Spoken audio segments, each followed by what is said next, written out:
ನಮಸ್ತೆ, ನನ್ನ ಹೆಸರು ಶೋಭಾ. ಇವತ್ತು ನಾವು BCOC 132 business organisation and management block 4 communication motivation and ಲೀಡರ್ಶಿಪ್ನಲ್ಲಿ ಯೂನಿಟ್ 15 ಮೋಟಿವೇಶನ್ ಬಗ್ಗೆ ತಿಳ್ಕೊತೀವಿ. ಸೊ ಲಾಸ್ಟ್ ಕ್ಲಾಸ್ನಲ್ಲಿ ನಾವು ಯೂನಿಟ್ 14ನ ಕಂಪ್ಲೀಟ್ ಮಾಡಿದ್ವಿ. ಅದರಲ್ಲಿ ನಾವು ಕಮ್ಯುನಿಕೇಷನ್ ಆ್ಯಂಡ್ ಕೋಆರ್ಡಿನೇಷನ್ ಬಗ್ಗೆ ಡಿಸ್ಕಸ್ ಮಾಡಿದ್ವಿ. ಸೊ ಇವತ್ತಿನ ಕ್ಲಾಸ್ನಲ್ಲಿ ನಾವು ಮೋಟಿವೇಶನ್ ಅಂದರೆ ಏನು, ಅದರಲ್ಲಿ ಏನೇನೆಲ್ಲ ಕಾನ್ಸೆಪ್ಟ್ ಕಲ್ತ್ಕೋತೀವಿ ನೋಡೋಣ. ಸೊ ಮೊದಲಿಗೆ ಸ್ಟ್ರಕ್ಚರ್ ಇವತ್ತೇನೇನು ಕಲ್ತ್ಕೋತೀವಿ ಅಂದರೆ objectives, introduction, concept of motivation, nature of motivation, process of motivation, role of motivation, theories of motivation and types of motivation. So ಇವೆಲ್ಲದ್ರ ಬಗ್ಗೆನೂ ನಾವು ಇವತ್ತು ವಿವರವಾಗಿ ತಿಳ್ಕೊತಾ ಹೋಗ್ತೀವಿ. ಮೊದಲನೇದಾಗಿ ಉದ್ದೇಶಗಳು. ಸೊ ಈ ಘಟಕನ ಏನಕ್ಕೋಸ್ಕರ ನಾವು ಅಧ್ಯಯನ ಮಾಡ್ತಾ ಇದ್ದೀವಿ, ಅಥವಾ ಈ ಘಟಕನ ಅಧ್ಯಯನ ಮಾಡಿದ ನಂತರ ನಾವೇನೇನೆಲ್ಲ ವಿವರಣೆ ಮಾಡೋದಕ್ಕೆ ನಮಗೆ ಸಾಧ್ಯ ಆಗುತ್ತೆ ಅಂತ ನೋಡೋದಾದ್ರೆ, ಮೊದಲನೇದಾಗಿ ಪ್ರೇರಣೆಯ ಪರಿಕಲ್ಪನೆ ಮತ್ತು ಪ್ರೇರಣೆಯ ಪ್ರಕ್ರಿಯೆಯನ್ನು ವಿವರಿಸಬಹುದು. ಸೊ ಪ್ರೇರಣೆ ಅಂದ್ರೆ ಅದ್ರ ಕಾನ್ಸೆಪ್ಟ್ ಏನು, ಮತ್ತೆ ಪ್ರೇರಣೆಯ ಪ್ರಕ್ರಿಯೆ ಏನ್ ಪ್ರೋಸೆಸ್ ಇದೆ, ಪ್ರೇರಣೆ ಅಂದ್ರೆ ಮೋಟಿವೇಶನ್. ಸೊ ಏನ್ ಪ್ರೋಸೆಸ್ ಇದೆ ಮೋಟಿವೇಶನ್ಗೆ ಅಂತ ನಾವು ತಿಳ್ಕೊಬಹುದು. ಇಂದಿನ ಸಂಸ್ಥೆಗಳಲ್ಲಿ ಪ್ರೇರಣೆಯ ಮಹತ್ವವನ್ನ ವಿವರಿಸಬಹುದು. ಸೊ ಇವತ್ತಿನ ಕಾಲದಲ್ಲಿ ಮೋಟಿವೇಶನ್ ಅನ್ನೋದು ಹೇಗೆ ವರ್ಕ್ ಆಗ್ತಾ ಇದೆ ಅಂತ ನಾವು ವಿವರಣೆ ಮಾಡ್ಬೋದು. ಮೂರನೇದಾಗಿ ಪ್ರೇರಣೆಯ ಕೆಲವು ಸಿದ್ಧಾಂತಗಳನ್ನು ವಿಶ್ಲೇಷಿಸಬಹುದು. ನಮ್ಗೆ ಇಲ್ಲಿ ಕೆಲವೊಂದು ಥಿಯರಿಗಳಿದಾವೆ, ಅದನ್ನ ಸಹ ನಾವು ವಿಶ್ಲೇಷಿಸಬಹುದು. ಅದರಲ್ಲಿ ಯಾವ್ಯಾವುದು ಅಂದ್ರೆ ಮಾಸ್ಲೋ ಅವರ ಥಿಯರಿ ಆಗಿರ್ಬೋದು, ಅಥವಾ ಹರ್ಸ್ಬರ್ಗ್ನ ಒಂದು ಥಿಯರಿ ಆಗಿರ್ಬೋದು. ಸೊ ಇವೆರಡರ ಮಧ್ಯೆ ಏನ್ ವ್ಯತ್ಯಾಸ ಇದೆ, ಸೊ ಅವರ ಅಗತ್ಯ ಶ್ರೇಣಿ ಸಿದ್ಧಾಂತವನ್ನು ಹೋಲಿಕೆ ಮಾಡಬಹುದು. ಸೊ ಇವೆರಡರ ಮಧ್ಯೆ ಹೇಗೆ ಸಂಬಂಧ ಹೊಂದುತ್ತೆ ಇದನ್ನ ನಾವು ಹೋಲಿಕೆ ಮಾಡಿ ನೋಡ್ಬೋದು. ಉದ್ಯೋಗ ಪುಷ್ಟೀಕರಣದ ಪ್ರಾಮುಖ್ಯತೆ ಮತ್ತು ಕೆಲಸದಲ್ಲಿ ಅದರ ಮಿತಿಗಳನ್ನು ವಿವರಣೆ ಮಾಡ್ಬೋದು ನಾವು. ಹಾಗೆ ವಿವಿಧ ರೀತಿಯ ಪ್ರೇರಣೆಗಳನ್ನು ವರ್ಗೀಕರಿಸಬಹುದು. ಅಂದ್ರೆ ಯಾವ್ಯಾವ ತರ ಪ್ರೇರಣೆಗಳಿದಾವೆ, ಯಾವ್ಯಾವ ತರ ಮೋಟಿವೇಶನ್ಸ್ ಕಂಪನಿಯಲ್ಲಿ ಇರುತ್ತೆ. ಅದರಲ್ಲಿ ಧನಾತ್ಮಕ, ಋಣಾತ್ಮಕ, ಬಾಹ್ಯ ಮತ್ತು ಆಂತರಿಕ, ಆರ್ಥಿಕೇತರ. ಸೊ ಈ ತರ ಕೆಲವೊಂದು ವಿವಿಧ ರೀತಿಯ ಪ್ರೇರಣೆಗಳನ್ನ ನಾವು ವಿವರಣೆ ಮಾಡ್ಬೋದು. ಕೊನೆಯದಾಗಿ ಹಣಕಾಸಿನ ಮತ್ತು ಆರ್ಥಿಕೇತರ ಪ್ರೋತ್ಸಾಹಗಳ ಸಾಪೇಕ್ಷ ಪ್ರಾಮುಖ್ಯತೆಯನ್ನು ವಿವರಣೆ ಮಾಡ್ಬೋದು. ಸೊ ಈ ಘಟಕನ ನಾವು ಅಧ್ಯಯನ ಮಾಡಿದ್ರೆ ಇವೆಲ್ಲವನ್ನೂ ಸಹ ನಾವು ವಿವರಣೆ ಮಾಡ್ಬೋದಾಗಿರುತ್ತೆ. ಪರಿಚಯ. ಯಾವುದೇ ಸಂಸ್ಥೆಯಲ್ಲಿ ಎಲ್ಲಾ ಉದ್ಯೋಗಿಗಳು ತಮ್ಮ ಕೆಲಸವನ್ನು ಸಮಾನವಾಗಿ ನಿರ್ವಹಿಸುವುದಿಲ್ಲ. ಕೆಲವರು ಇತರರಿಗಿಂತ ಹೆಚ್ಚು ಪರಿಣಾಮಕಾರಿ ಎಂದು ಕಂಡುಬಂದಿದೆ. ಸಾಧ್ಯವಾದಷ್ಟು ಉತ್ತಮವಾಗಿ ಕಾರ್ಯನಿರ್ವಹಿಸಲು ಅವರ ಪ್ರಚೋದನೆ ಅಥವಾ ಇಚ್ಛೆಯಲ್ಲಿ ವ್ಯತ್ಯಾಸ, ಕಾರ್ಯಕ್ಷಮತೆ, ಅವರ ಸಾಮರ್ಥ್ಯಗಳಲ್ಲಿನ ವ್ಯತ್ಯಾಸಗಳಿಗೆ ಅಥವಾ ಇನ್ಯಾವುದೋ ವ್ಯತ್ಯಾಸಗಳಿಗೆ ಕಾರಣವೆಂದು ಹೇಳಬಹುದು. ಸೊ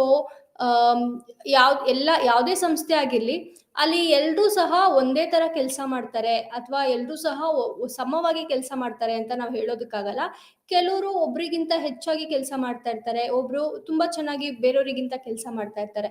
ಸೊ ಅಂತವರಿಗೆ ಅಥವಾ ಹೆಚ್ಚು ಪರಿಣಾಮಕಾರಿ ಆಗಿ ಕೆಲಸ ಮಾಡದೇ ಇರೋರಿಗೆ ಪ್ರೇರಣೆ ಅನ್ನೋದು ತುಂಬಾನೇ ಮುಖ್ಯ ಆಗತ್ತೆ. ಸೊ ಪ್ರೇರಣೆ ಏನಕ್ಕೋಸ್ಕರ ಅದು ತುಂಬಾ ಇಂಪಾರ್ಟೆಂಟ್ ಅಂದ್ರೆ, ಅದು ಪ್ರಚೋದನೆ ಅಥವಾ ಇಚ್ಛೆಯಲ್ಲಿ ವ್ಯತ್ಯಾಸವನ್ನ ತರ್ಬೋದು. ಅಂದ್ರೆ ಅವ್ರು ಮಾಡ್ತಾ ಇರೋ ಕೆಲಸವನ್ನ ಸ್ಪೀಡ್ ಅಪ್ ಮಾಡೋದಕ್ಕಾಗಿರ್ಬೋದು, ಅಥವಾ ಇಷ್ಟಪಟ್ಟು ಅವ್ರು ಕೆಲಸ ಮಾಡೋ ತರ ನಾವು ಪ್ರೇರಣೆ ಮುಖಾಂತರ ಮಾಡ್ಬೋದಾಗಿರತ್ತೆ. ಸಾಮರ್ಥ್ಯವನ್ನು ನೀಡಲಾಗಿದೆ. ಕೌಶಲ್ಯ ಇದು ಉದ್ಯೋಗಿಗಳ ಉದ್ದೇಶವಾಗಿದೆ. ಅದು ಅವರು ಹೆಚ್ಚು ಅಥವಾ ಕಡಿಮೆ ಪರಿಣಾಮಕಾರಿ ಎಂದು ನಿರ್ಧರಿಸುತ್ತದೆ. ಸೊ ನಾವು ಯಾವ್ದ್ರ ಬೇಸ್ ಮೇಲೆ ಅವರು ಹೆಚ್ಚು ಪರಿಣಾಮಕಾರಿ, ಯಾವ್ದ್ರ ಬೇಸ್ ಮೇಲೆ ಅವರು ಕಡಿಮೆ ಪರಿಣಾಮಕಾರಿ ಅಂತ ನಿರ್ಧಾರ ಮಾಡೋದು ಸಹ ಅವ್ರ ಸಾಮರ್ಥ್ಯ ಏನಿದೆ, ಅವ್ರ ಕೌಶಲ್ಯ ಏನಿದೆ, ಅವ್ರ ಉದ್ಯೋಗ ಮಾಡ್ತಾ ಇರೋ ಉದ್ದೇಶ ಏನಿದೆ, ಅಥವಾ ಯಾವ ತರ ಉದ್ಯೋಗ ಮಾಡ್ತಾ ಇದ್ದಾರೆ, ಇವೆಲ್ಲದ್ರ ಬೇಸ್ ಮೇಲೆ ನಾವು ಅವರು ಸಾಮರ್ಥ್ಯವನ್ನ ತಿಳ್ಕೊಂಡು ಅದ್ರ ಬೇಸ್ ಮೇಲೆ ನಾವು ಪ್ರೇರಣೆಯನ್ನ ಕೊಡ್ಬೋದು. ಪ್ರೇರಣೆ ಅಂದರೆ ಉದ್ಯೋಗಿ ಆಂತರಿಕ ಪ್ರಚೋದನೆ ಅಥವಾ ಬಯಕೆಯನ್ನು ತರುವುದು, ಉದ್ಯೋಗಗಳಲ್ಲಿ ತಮ್ಮ ಸಾಮರ್ಥ್ಯಕ್ಕೆ ತಕ್ಕಂತೆ ಕೆಲಸ ಮಾಡುವುದು. ಮುಖ್ಯ ಉದ್ದೇಶ, ಪ್ರೇರಣೆಯ ಮುಖ್ಯ ಉದ್ದೇಶ ಏನು ಅಂದ್ರೆ, ಒಬ್ಬ ಉದ್ಯೋಗಿಯ ಆಂತರಿಕ ಪ್ರಚೋದನೆ ಮತ್ತು ಬಯಕೆಯನ್ನು ಉದ್ಯೋಗಗಳಲ್ಲಿ ತರುವುದು. ಅಂದ್ರೆ ಅವ್ರು ಏನ್ ಕೆಲಸ ಮಾಡ್ತಾ ಇದಾರೆ ಅದನ್ನ ಮೋಟಿವೇಟ್ ಮಾಡೋದು. ನೀವು ಇನ್ನೂ ಸ್ವಲ್ಪ ಎಫರ್ಟ್ಸ್ ಹಾಕಿ ಅಂತ ಮೋಟಿವೇಟ್ ಮಾಡೋದಕ್ಕೆ ಪ್ರೇರಣೆ ತುಂಬಾ ಹೆಲ್ಪ್ಫುಲ್ ಆಗಿರುತ್ತೆ. ಈ ಘಟಕದಲ್ಲಿ ನಾವು ಏನೇನೆಲ್ಲ ಕಲ್ತ್ಕೋತೀವಿ ಅಂದ್ರೆ, ಪರಿಕಲ್ಪನೆ ಮತ್ತು ಪ್ರಕ್ರಿಯೆಯೊಂದಿಗೆ ವ್ಯವಹರಿಸುತ್ತೇವೆ. ಅದರ ಪ್ರಾಮುಖ್ಯತೆ, ಪ್ರೇರಣೆಯ ಪ್ರಾಮುಖ್ಯತೆ ಏನು ಅಂತ ತಿಳ್ಕೊತೀವಿ. ಪ್ರೇರಣೆಯ ಸಿದ್ಧಾಂತಗಳು ಏನೇನಿದಾವೆ ಅಂತ ತಿಳ್ಕೊತೀವಿ. ಮತ್ತೆ ಪ್ರೋತ್ಸಾಹದ ವಿಧಗಳು, ಏನೇನೆಲ್ಲ ವಿಧಗಳಲ್ಲಿ ನಾವು ಪ್ರೋತ್ಸಾಹವನ್ನ ಕೊಡ್ಬೋದು, ಇವೆಲ್ಲವನ್ನು ಸಹ ನಾವು ತಿಳ್ಕೊಬಹುದು. ಪ್ರೇರಣೆಯ ಪರಿಕಲ್ಪನೆ ಅಂದ್ರೆ ಮೋಟಿವೇಶನ್ ಕಾನ್ಸೆಪ್ಟ್ ಏನು ಹೇಳ್ತಾ ಇದೆ ಅಂತ. ಸೊ ಪ್ರೇರಣೆಯನ್ನು ಕೆಲಸದಲ್ಲಿ ವ್ಯಕ್ತಿಯನ್ನು ಸಾಧನೆಗಾಗಿ ತನ್ನ ಗರಿಷ್ಠ ಸಾಮರ್ಥ್ಯಗಳನ್ನು ಬಳಸಲು, ತನ್ನ ಇಚ್ಛೆಯನ್ನು ತೀವ್ರಗೊಳಿಸಲು ಕೆಲವು ಉದ್ದೇಶಗಳ ಪ್ರೇರೇಪಿಸುವ ಶಕ್ತಿಗಳ ಸಂಕೀರ್ಣ ಎಂದು ವ್ಯಾಖ್ಯಾನಿಸಬಹುದು. ಸೊ ನಾವು ಹೇಗೆ ಪ್ರೇರಣೆಯನ್ನು ಡಿಫೈನ್ ಮಾಡ್ಬೋದು ಅಂದ್ರೆ, ಒಬ್ಬ ವ್ಯಕ್ತಿ ಅವನ ಕೆಲಸದಲ್ಲಿ ಏನೇನೆಲ್ಲ ಸಾಧನೆ ಮಾಡ್ಬೋದು, ಯಾವ್ಯಾವ ಗರಿಷ್ಠ ಸಾಮರ್ಥ್ಯಗಳನ್ನ ಅವನು ಹೊರಪಡಿಸ್ಬೋದು, ಇವೆಲ್ಲವನ್ನು ಸಹ ಆ ಉದ್ದೇಶಗಳನ್ನ ಪ್ರೇರೇಪಿಸೋದಕ್ಕೆ ಅಂದ್ರೆ ಇಂಪ್ರೂವ್ ಮಾಡ್ಕೊಳ್ಳಕ್ಕೆ ಪ್ರೇರಣೆ ಅನ್ನೋದು ತುಂಬಾನೇ ಹೆಲ್ಪ್ಫುಲ್ ಆಗಿರುತ್ತೆ. ಪ್ರೇರಣೆಯು ವ್ಯಕ್ತಿಯನ್ನು ಪ್ರೇರೇಪಿಸುವ ವಿಷಯವಾಗಿದೆ ಮತ್ತು ಉತ್ಸಾಹದಿಂದ ಕ್ರಿಯೆಯ ಹಾದಿಯಲ್ಲಿ ಮುಂದುವರಿಯಲು ಅವನನ್ನು ಪ್ರೇರೇಪಿಸುತ್ತದೆ. ಸೊ ಯಾವುದೇ ವ್ಯಕ್ತಿ ಅವನು ಯಾವ ಉದ್ಯೋಗ ಮಾಡ್ತಾ ಇದ್ದಾನೆ ಆ ಹಾದಿಯಲ್ಲಿ ತುಂಬಾ ಉತ್ಸಾಹದಿಂದ ಮತ್ತೆ ಅವನ ವ್ಯಕ್ತಿಯ ಕ್ರಿಯೆ ಏನಿದೆ ಅವೆಲ್ಲವನ್ನು ಸಹ ಇಂಪ್ರೂವ್ ಮಾಡ್ಕೊಳ್ಳಕ್ಕೆ ತುಂಬಾನೇ ಹೆಲ್ಪ್ಫುಲ್ ಆಗಿರುತ್ತೆ. ಇದು ಕೆಲಸದಲ್ಲಿರುವ ವ್ಯಕ್ತಿಯ ವರ್ತನೆಯ ಮೇಲೆ ನಿರ್ಧಾರ ತಗೊಳ್ಬೇಕಾಗಿರುತ್ತೆ. ಅವರು ಹೇಗೆ ಕೆಲಸ ಮಾಡ್ತಾ ಇದ್ದಾರೆ ಅದ್ರ ಬೇಸ್ ಮೇಲೆ ನಾವು ಪ್ರೇರಣೆಯನ್ನ ಕೊಡ್ಬೇಕಿರತ್ತೆ. ಇಲ್ಲಿ ಡಾಲ್ಟನ್ ಮ್ಯಾಲ್ಫರ್ಲಾಂಡ್ ಏನ್ ಹೇಳ್ತಾ ಇದ್ದಾರೆ ಪ್ರೇರಣೆಯ ಬಗ್ಗೆ ಅಂದ್ರೆ, ಪ್ರೇರಣೆಗಳು, ಆಸೆಗಳು, ಆಕಾಂಕ್ಷೆಗಳು, ಶ್ರಮಿಸುವುದು ಅಥವಾ ಅಗತ್ಯ ಮಾನವನ ನಡವಳಿಕೆಯನ್ನು ನೇರ ನಿಯಂತ್ರಣ ಮಾಡುವುದು. ಅಂದ್ರೆ ಪ್ರೇರಣೆ ಅನ್ನೋದು ಏನ್ ಮಾಡುತ್ತೆ ಅಂದ್ರೆ, ಒಬ್ಬ ಮಾನವನ ಈ ಎಲ್ಲಾ ಆಕ್ಟಿವಿಟೀಸ್ ನ ನಿಯಂತ್ರಣ ಮಾಡುತ್ತೆ. ಸೊ ಇದು ಯಾರ ಪ್ರಕಾರ ಅಂದ್ರೆ ಡಾಲ್ಟನ್ ಅವರ ಪ್ರಕಾರ. ಪ್ರೇರಣೆಯ ಸ್ವಭಾವ. ಸೊ ಇಲ್ಲಿ ನಾವು ಪ್ರೇರಣೆಯ ಸ್ವಭಾವದಲ್ಲಿ 7 ಪಾಯಿಂಟ್ಸ್ಗಳನ್ನ ನೋಡ್ಬೋದು. ಅದರಲ್ಲಿ ಮೊದಲನೇದಾಗಿ, ಸೊ ಸ್ವಭಾವ ಅಂದ್ರೆ nature of motivation. So motivation ಹೇಗಿರುತ್ತೆ, ನೀವು ಕ್ಯಾರೆಕ್ಟರಿಸ್ಟಿಕ್ಸ್ ಅಂತಾದ್ರೂ ತಗೋಬಹುದು. ಅದರಲ್ಲಿ ಮೊದಲನೇದಾಗಿ, ಉದ್ದೇಶಗಳು ನಮ್ಮೊಳಗಿನ ಶಕ್ತಿಯುತ ಶಕ್ತಿಗಳು. ಈ ಶಕ್ತಿ ಅಗೋಚರವಾಗಿರುತ್ತವೆ ಮತ್ತು ಅವುಗಳನ್ನು ಅಳೆಯಲು ತುಂಬಾ ಕಷ್ಟ. ಏಕೆಂದರೆ ನಾವೆಲ್ಲರೂ ವಿಭಿನ್ನವಾಗಿ ಮತ್ತು ಒಂದು ಹಂತದಲ್ಲಿ ನಮಗೆ ಶಕ್ತಿ ತುಂಬುವ ಉದ್ದೇಶಗಳು ಕಾಲಕ್ಕೆ ಭಿನ್ನವಾಗಿರುತ್ತದೆ. ಅಂದ್ರೆ ಉದ್ದೇಶಗಳು ನಮ್ಮೊಳಗಿನ ಶಕ್ತಿಯುತ ಶಕ್ತಿಗಳು. ಅಂದ್ರೆ ಒಬ್ಬೊಬ್ಬರಿಗೆ ಒಂದೊಂದ್ ತರ ಮೋಟಿವೇಶನ್, ಎಲ್ರಿಗೂ ಸಹ ಒಂದೇ ತರ ಪ್ರೇರಣೆ ಅಂತ ಕೊಡೋದಕ್ಕಾಗಲ್ಲ. ಒಬ್ಬೊಬ್ರಿಗೂ ಸಹ ಬೇರೆ ಬೇರೆ ಉದ್ದೇಶಗಳಿರುತ್ತೆ, ಬೇರೆ ಬೇರೆ ತರ ನಾವು ಪ್ರೇರಣೆಯನ್ನ ಕೊಡ್ಬೇಕಿರುತ್ತೆ. ಈ ಉದ್ದೇಶಗಳು ಕಾಲಕ್ಕೆ ಭಿನ್ನವಾಗಿರುತ್ತದೆ. ಸೊ ಅವಾಗ ನಮ್ಮ ಉದ್ದೇಶಗಳು ಸಹ ಚೇಂಜ್ ಆಗ್ತಾ ಇರುತ್ತೆ. ಅದ್ರ ಬೇಸ್ ಮೇಲೆ ಅವರು ಪ್ರೇರಣೆಯನ್ನ ಕೊಡ್ಬೇಕಿರುತ್ತೆ. ಇದು ಮೊದಲನೇ ಸ್ವಭಾವ ಆಗಿರುತ್ತೆ. ಎರಡನೇದಾಗಿ, ಒಂದು ಉದ್ದೇಶವು ಅನೇಕ ವಿಭಿನ್ನ ನಡವಳಿಕೆಗಳಿಗೆ ಕಾರಣವಾಗಬಹುದು. ಬಯಕೆ ಪ್ರತಿಷ್ಠೆಯು ಒಬ್ಬ ವ್ಯಕ್ತಿಯನ್ನು ರಾಜಕೀಯ ಹುದ್ದೆಗೆ ಓಡಿಸಲು, ಹಣವನ್ನು ನೀಡಲು, ಪಡೆಯಲು ಕಾರಣವಾಗಬಹುದು. ಹೆಚ್ಚುವರಿ ಶೈಕ್ಷಣಿಕ ತರಬೇತಿ, ಕದಿಯುವುದು, ಸೇರುವುದು, ಗುಂಪುಗಳು ಅಥವಾ ಅವನ ಬಾಹ್ಯವನ್ನು ಬದಲಾಯಿಸಬಹುದು. ಸ್ವೀಕಾರವನ್ನು ಬಯಸುವ ವ್ಯಕ್ತಿಯು ಕಾರಿನಲ್ಲಿ ವಿಭಿನ್ನವಾಗಿ ವರ್ತಿಸುತ್ತಾನೆ. ಕಚೇರಿ ಕಾರ್ಯದರ್ಶಿ, ಈಜುಕೊಳ, ಇಲ್ಲಿ ಅವನು ವಿಭಿನ್ನವಾಗಿ ವರ್ತಿಸುತ್ತಾನೆ. ಸೊ ಒಂದು ಉದ್ದೇಶವು ಅನೇಕ ವಿಭಿನ್ನ ನಡವಳಿಕೆಗಳಿಗೆ ಕಾರಣವಾಗಬಹುದು. ಅಂದ್ರೆ ಅವರ ಉದ್ದೇಶ ಏನಿದೆ, ಒಬ್ಬ ವ್ಯಕ್ತಿಯ ಉದ್ದೇಶ ನಿಮ್ಗೆ ಆಲ್ರೆಡಿ ಗೊತ್ತಿರೋ ಹಾಗೆ ಅದು ಕಾಲಕ್ಕೆ ಭಿನ್ನವಾಗ್ತಾ ಹೋಗುತ್ತೆ. ಸೊ ಕಾಲಕ್ಕೆ ಅದು ಹೈಯರ್ ಇದ್ದಾಗಿನೇ, ಅಂದ್ರೆ ಒಬ್ಬ ವ್ಯಕ್ತಿಯ ಗುರಿಗಳು ಹೈಯರ್ ಆಗ್ತಾನೆ ಹೋಗ್ತಾ ಇರುತ್ತೆ. ಸೊ ಅದ್ರ ಬೇಸ್ ಮೇಲೆ ಅವರ ನಡವಳಿಕೆ ಕೂಡ ಚೇಂಜ್ ಆಗ್ತಾ ಇರುತ್ತೆ. ಸೊ ಇದು ಸಹ ಪ್ರೇರಣೆಯ ಎರಡನೇ ಸ್ವಭಾವ ಆಗಿದೆ. ಮೂರನೆಯದಾಗಿ, ಒಂದೇ ರೀತಿಯ ನಡವಳಿಕೆಯು ವಿವಿಧ ಉದ್ದೇಶಗಳಿಂದ ಉಂಟಾಗಬಹುದು. ನಡವಳಿಕೆ ಹಲವಾರು ವಿಭಿನ್ನ ಉದ್ದೇಶಗಳಿಂದ ಉಂಟಾಗಬಹುದು. ಸೊ ಒಂದೇ ತರ ಅವರು ನಡ್ಕೊಳ್ತಾ ಇದ್ದಾರೆ ಅಂದ್ರೆ ಅದಕ್ಕೆ ಬೇರೆ ಬೇರೆ ಉದ್ದೇಶಗಳು ಸಹ ಇರಬಹುದು. ಇದು ಪ್ರೇರಣೆಯ ಮೂರನೇ ಸ್ವಭಾವವಾಗಿರುತ್ತೆ. ನಾಲ್ಕನೆಯದಾಗಿ, ನಡವಳಿಕೆಯನ್ನು ವ್ಯಕ್ತಿಯ ಉದ್ದೇಶಗಳ ಅಂದಾಜಿನಂತೆ ಬಳಸಬಹುದು. ಅದು ಒಬ್ಬ ವ್ಯಕ್ತಿಯ ನಡವಳಿಕೆಯ ಪುನರಾವರ್ತಿತ ಅವಲೋಕನಗಳನ್ನು ಪಡೆಯಲು ಸಾಧ್ಯವಿದೆ ಮತ್ತು ನಂತರ ಆ ನಡವಳಿಕೆಯ ಕಾರಣವನ್ನು ಅಂದಾಜು ಮಾಡಬಹುದು. ಸೊ ಒಬ್ಬ ವ್ಯಕ್ತಿಯ ನಡವಳಿಕೆ ಏನಿದೆ ಅದ್ರ ಬೇಸ್ ಮೇಲೆ ಅವನ ಉದ್ದೇಶಗಳನ್ನ ನಾವು ಫಿಕ್ಸ್ ಮಾಡ್ಬೋದು, ಅಥವಾ ಅವನ ಉದ್ದೇಶ ಅದಾಗಿರೋದಕ್ಕೆ ಅವನು ಆ ತರ ನಡ್ಕೊಂತ ಇದ್ದಾನೆ ಅಂತ ಸಹ ನಾವು ಊಹೆ ಮಾಡ್ಕೊಬಹುದು. ಐದನೇದಾಗಿ, ಉದ್ದೇಶಗಳು ಸಾಮರಸ್ಯದಿಂದ ಅಥವಾ ಸಂಘರ್ಷದಲ್ಲಿ ಕಾರ್ಯನಿರ್ವಹಿಸಬಹುದು. ನಡವಳಿಕೆಯು ಹಲವಾರು ಉದ್ದೇಶಗಳ ಪರಸ್ಪರ ಕ್ರಿಯೆಯ ಫಲಿತಾಂಶ ಆಗಾಗ್ಗೆ ಇರುತ್ತದೆ. ಈ ಉದ್ದೇಶಗಳು ವ್ಯಕ್ತಿ ಒಂದು ದಿಕ್ಕಿನಲ್ಲಿ ಅಥವಾ ಹಲವಾರು ದಿಕ್ಕುಗಳಲ್ಲಿ ತಳ್ಳಬಹುದು. ಸೊ ಒಬ್ಬ ವ್ಯಕ್ತಿ ಒಂದು ಉದ್ದೇಶ ಇಟ್ಕೊಂಡು ಅವನ ಕೆಲಸ ಕ್ರಿಯೆಗಳನ್ನ ಶುರು ಮಾಡ್ತಾ ಇದ್ದಾನೆ ಅಂದ್ರೆ ಅದಕ್ಕೆ ಅವನಿಗೆ ಆವಾಗಲೇ ಫಲಿತಾಂಶ ಸಿಗ್ಬೋದು ಅಥವಾ ಸ್ವಲ್ಪ ಲೇಟ್ ಆಗಿನೂ ಫಲಿತಾಂಶ ಸಿಗ್ಬೋದು. ಆರನೇದಾಗಿ, ಉದ್ದೇಶಗಳು ಬರುತ್ತವೆ ಮತ್ತು ಹೋಗುತ್ತವೆ. ಸೊ ಇವೆಲ್ಲವೂ ಸಹ ಒಂದು ಉದ್ದೇಶದ ಬೇಸ್ ಮೇಲೆನೆ ಇರುತ್ತೆ. ನಿಮ್ಗೆ ಏನ್ ಗೋಲ್ ಇದೆ ಅದ್ರ ಬೇಸ್ ಮೇಲೆನೆ ಅವರು ಮೋಟಿವೇಶನ್ ಅನ್ನ ಮಾಡೋದಕ್ಕಾಗೋದು. ಕೊನೆಯದಾಗಿ ಉದ್ದೇಶಗಳು ಪರಿಸರದೊಂದಿಗೆ ಸಂವಹನ ನಡೆಸುತ್ತವೆ. ಅಂದ್ರೆ ಒಂದು ನಿರ್ದಿಷ್ಟ ಹಂತದಲ್ಲಿ ಪರಿಸ್ಥಿತಿ ಸಮಯಕ್ಕೆ ಒಂದು ಉದ್ದೇಶದ ಕ್ರಿಯೆಯನ್ನು ಪ್ರಚೋದಿಸಬಹುದು ಅಥವಾ ನಿಗ್ರಹಿಸಬಹುದು. ನೀವು ಬಹುಶಃ ಹೊಂದಿದ್ದೀರಿ. ನಿಮ್ಮ ಹಸಿವಿನ ತೀವ್ರತೆಯನ್ನು ನೀವು ಅರಿತುಕೊಳ್ಳದ ಅನುಭವದ ಸಂದರ್ಭಗಳು. ನಿಮ್ಮ ವಾಸನೆಯ ಇಂದ್ರಿಯಗಳು ರುಚಿಕರವಾದ ಆಹಾರದ ವಾಸನೆಯನ್ನು ತೆಗೆದುಕೊಳ್ಳುವವರಿಗೆ ಅಗತ್ಯವಿದೆ. ಅಂತೆಯೇ ಈ ಸಮಾಜಶಾಸ್ತ್ರೀಯ ಅಗತ್ಯಗಳಲ್ಲಿ ಹೆಚ್ಚಿನವು ನೀವು ಉತ್ತೇಜನಗೊಳ್ಳುತ್ತವೆ ಸಮಾಜಶಾಸ್ತ್ರೀಯ ಅಂಶಗಳಿಂದ ತುಂಬಿದ ಪರಿಸ್ಥಿತಿಯಲ್ಲಿದೆ. ಹೀಗಾಗಿ ಸುಪ್ತವಾಗಿರುವುದನ್ನು ಪರಿಸ್ಥಿತಿಯಿಂದ ತ್ವರಿತವಾಗಿ ಉತ್ತೇಜಿಸಬಹುದು. ಸೊ ನಿಮ್ಮ ಉದ್ದೇಶ ಏನಿದೆ ಅದು ಪರಿಸರದೊಂದಿಗೆ ಸಂವಹನ ನಡೆಸುತ್ತದೆ. ಅಂದ್ರೆ ನೀವು ಯಾವ ಗೋಲ್ ಇಟ್ಕೊಂಡಿದ್ದೀರಾ, ಇದರಲ್ಲಿ ಅವ್ರು ಎಕ್ಸಾಂಪಲ್ ಏನ್ ಕೊಟ್ಟಿದ್ದಾರೆ ಅಂದ್ರೆ, ನಿಮ್ಗೆ ಹಸಿವಿನ ಒಂದು ಹಸಿವಾಗ್ತಿದೆ ಅಂದ್ರೆ ನಿಮ್ಮ ವಾಸನೆಯ ಇಂದ್ರಿಯಗಳು ರುಚಿಕರವಾದ ಆಹಾರದ ವಾಸನೆಯನ್ನೇ ತಗೊಳಕ್ಕೆ ಶುರು ಮಾಡ್ತಾ ಇರುತ್ತೆ. ಅದೇ ತರ ಸೊ ನಿಮಗೇನು ಉದ್ದೇಶ ಇದೆ ಅದನ್ನೇ ನೀವು ರಿಸೀವ್ ಮಾಡ್ಕೊಳ್ಳಕ್ಕೆ ಟ್ರೈ ಮಾಡ್ತಾ ಇರ್ತೀರಾ. ಸೊ ಇವೆಲ್ಲವೂ ಸಹ ಪ್ರೇರಣೆಯ ಸ್ವಭಾವವಾಗಿದೆ. ಇವಾಗ ನಾವು ಪ್ರೇರಣೆಯ ಪ್ರಕ್ರಿಯೆಯನ್ನ ನೋಡೋಣ. ಅಂದ್ರೆ ಮೋಟಿವೇಶನ್ ಹೇಗಾಗತ್ತೆ, ಅದಕ್ಕೇನೇನೆಲ್ಲ ಸ್ಟೆಪ್ಸ್ ಇದೆ, ಪ್ರೋಸೆಸ್ ಇದೆ ಅಂತ ನಾವು ನೋಡೋಣ. ಸೊ ಮೊದಲನೆಯದಾಗಿ ಪ್ರೇರಣೆ ಹೇಗೆ ಅಂದ್ರೆ ನಡವಳಿಕೆ, ಗುರಿ, ಒತ್ತಡ ಕಡಿತ, ಪ್ರೇರಣೆ. ಸೊ ಇದು ಸರ್ಕಲ್, ಇದು ಒಂದಾದ್ಮೇಲೆ ಒಂದು ಹಾಕ್ತಾನೆ ಇರುತ್ತೆ. ಸೊ ಇವಾಗ ನಾವು ಒಂದೊಂದೇ ತಿಳ್ಕೊಳ್ಳೋಣ. ಸೊ ಮೊದಲನೆಯದಾಗಿ ನಡವಳಿಕೆ. ಎಲ್ಲಾ ನಡವಳಿಕೆಯು ಚಟುವಟಿಕೆಗಳ ಸರಣಿಯಾಗಿದೆ. ನಡವಳಿಕೆಗೆ ಸಾಮಾನ್ಯವಾಗಿ ಗುರಿಯನ್ನು ಸಾಧಿಸುವ ಬಯಕೆಯಿಂದ ಪ್ರೇರೇಪಿಸಲ್ಪಟ್ಟಿದೆ. ಯಾವುದೇ ಕ್ಷಣದಲ್ಲಿ ವ್ಯಕ್ತಿಗಳು ನಡೆಯುವುದು, ಮಾತನಾಡುವುದು, ತಿನ್ನುವುದು ಮತ್ತು ಮುಂತಾದ ಬಹುವಿಧದ ಚಟುವಟಿಕೆಗಳಲ್ಲಿ ಪಾಲ್ಗೊಳ್ಳಬಹುದು. ಅವರು ಒಂದು ಚಟುವಟಿಕೆಯಿಂದ ಇನ್ನೊಂದು ಚಟುವಟಿಕೆಗೆ ವೇಗವಾಗಿ ಬದಲಾಯಿಸುತ್ತಾರೆ. ಊಹಿಸಲು ಮತ್ತು ನಿಯಂತ್ರಿಸಲು ನಡವಳಿಕೆ ವ್ಯವಸ್ಥಾಪಕರು ಜನರ ಉದ್ದೇಶಗಳನ್ನು ಅರ್ಥ ಮಾಡಿಕೊಳ್ಳಬೇಕು.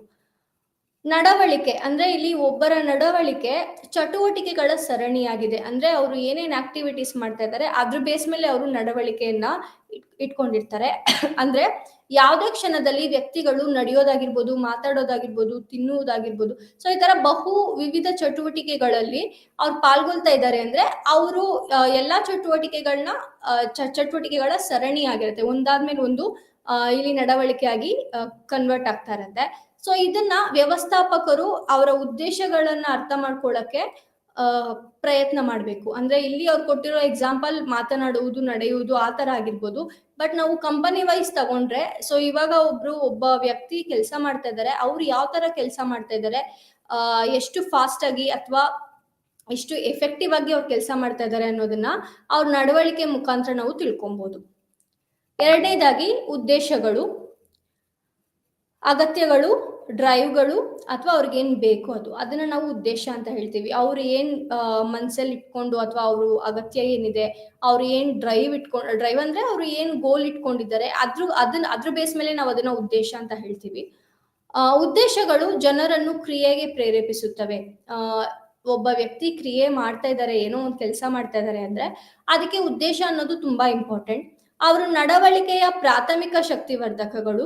ಸೊ ಏನು ಉದ್ದೇಶ ಇದೆ, ಅವ್ರು ನಡ್ಕೊಂತ ಇದ್ದಾರೆ, ಅವ್ರು ಏನು ಆಕ್ಟಿವಿಟೀಸ್ ಮಾಡ್ತಾ ಇದ್ದಾರೆ ಅದಕ್ಕೆ ಪ್ರಾಥಮಿಕ ಶಕ್ತಿವರ್ಧಕ ಅಂದ್ರೆ ಉದ್ದೇಶನೇ.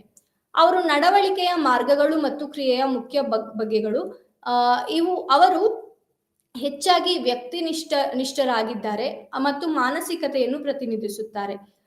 ಅವರು ಅರಿವಿನ ಅಸ್ಥಿರಗಳು. ಅವರು ನಡವಳಿಕೆಯನ್ನು ಉಂಟು ಮಾಡುತ್ತಾರೆ ಅನೇಕ ರೀತಿಯಲ್ಲಿ, ನಿರಂತರವಾಗಿ ಉದ್ಭವಿಸುತ್ತಾರೆ ಮತ್ತು ವ್ಯಕ್ತಿಯ ನಡವಳಿಕೆ ಸಾಮಾನ್ಯ ದಿಕ್ಕನ್ನು ನಿರ್ಧರಿಸುತ್ತದೆ. ಸೊ ಉದ್ದೇಶ ಅನ್ನೋದು ತುಂಬಾನೇ ಮುಖ್ಯ.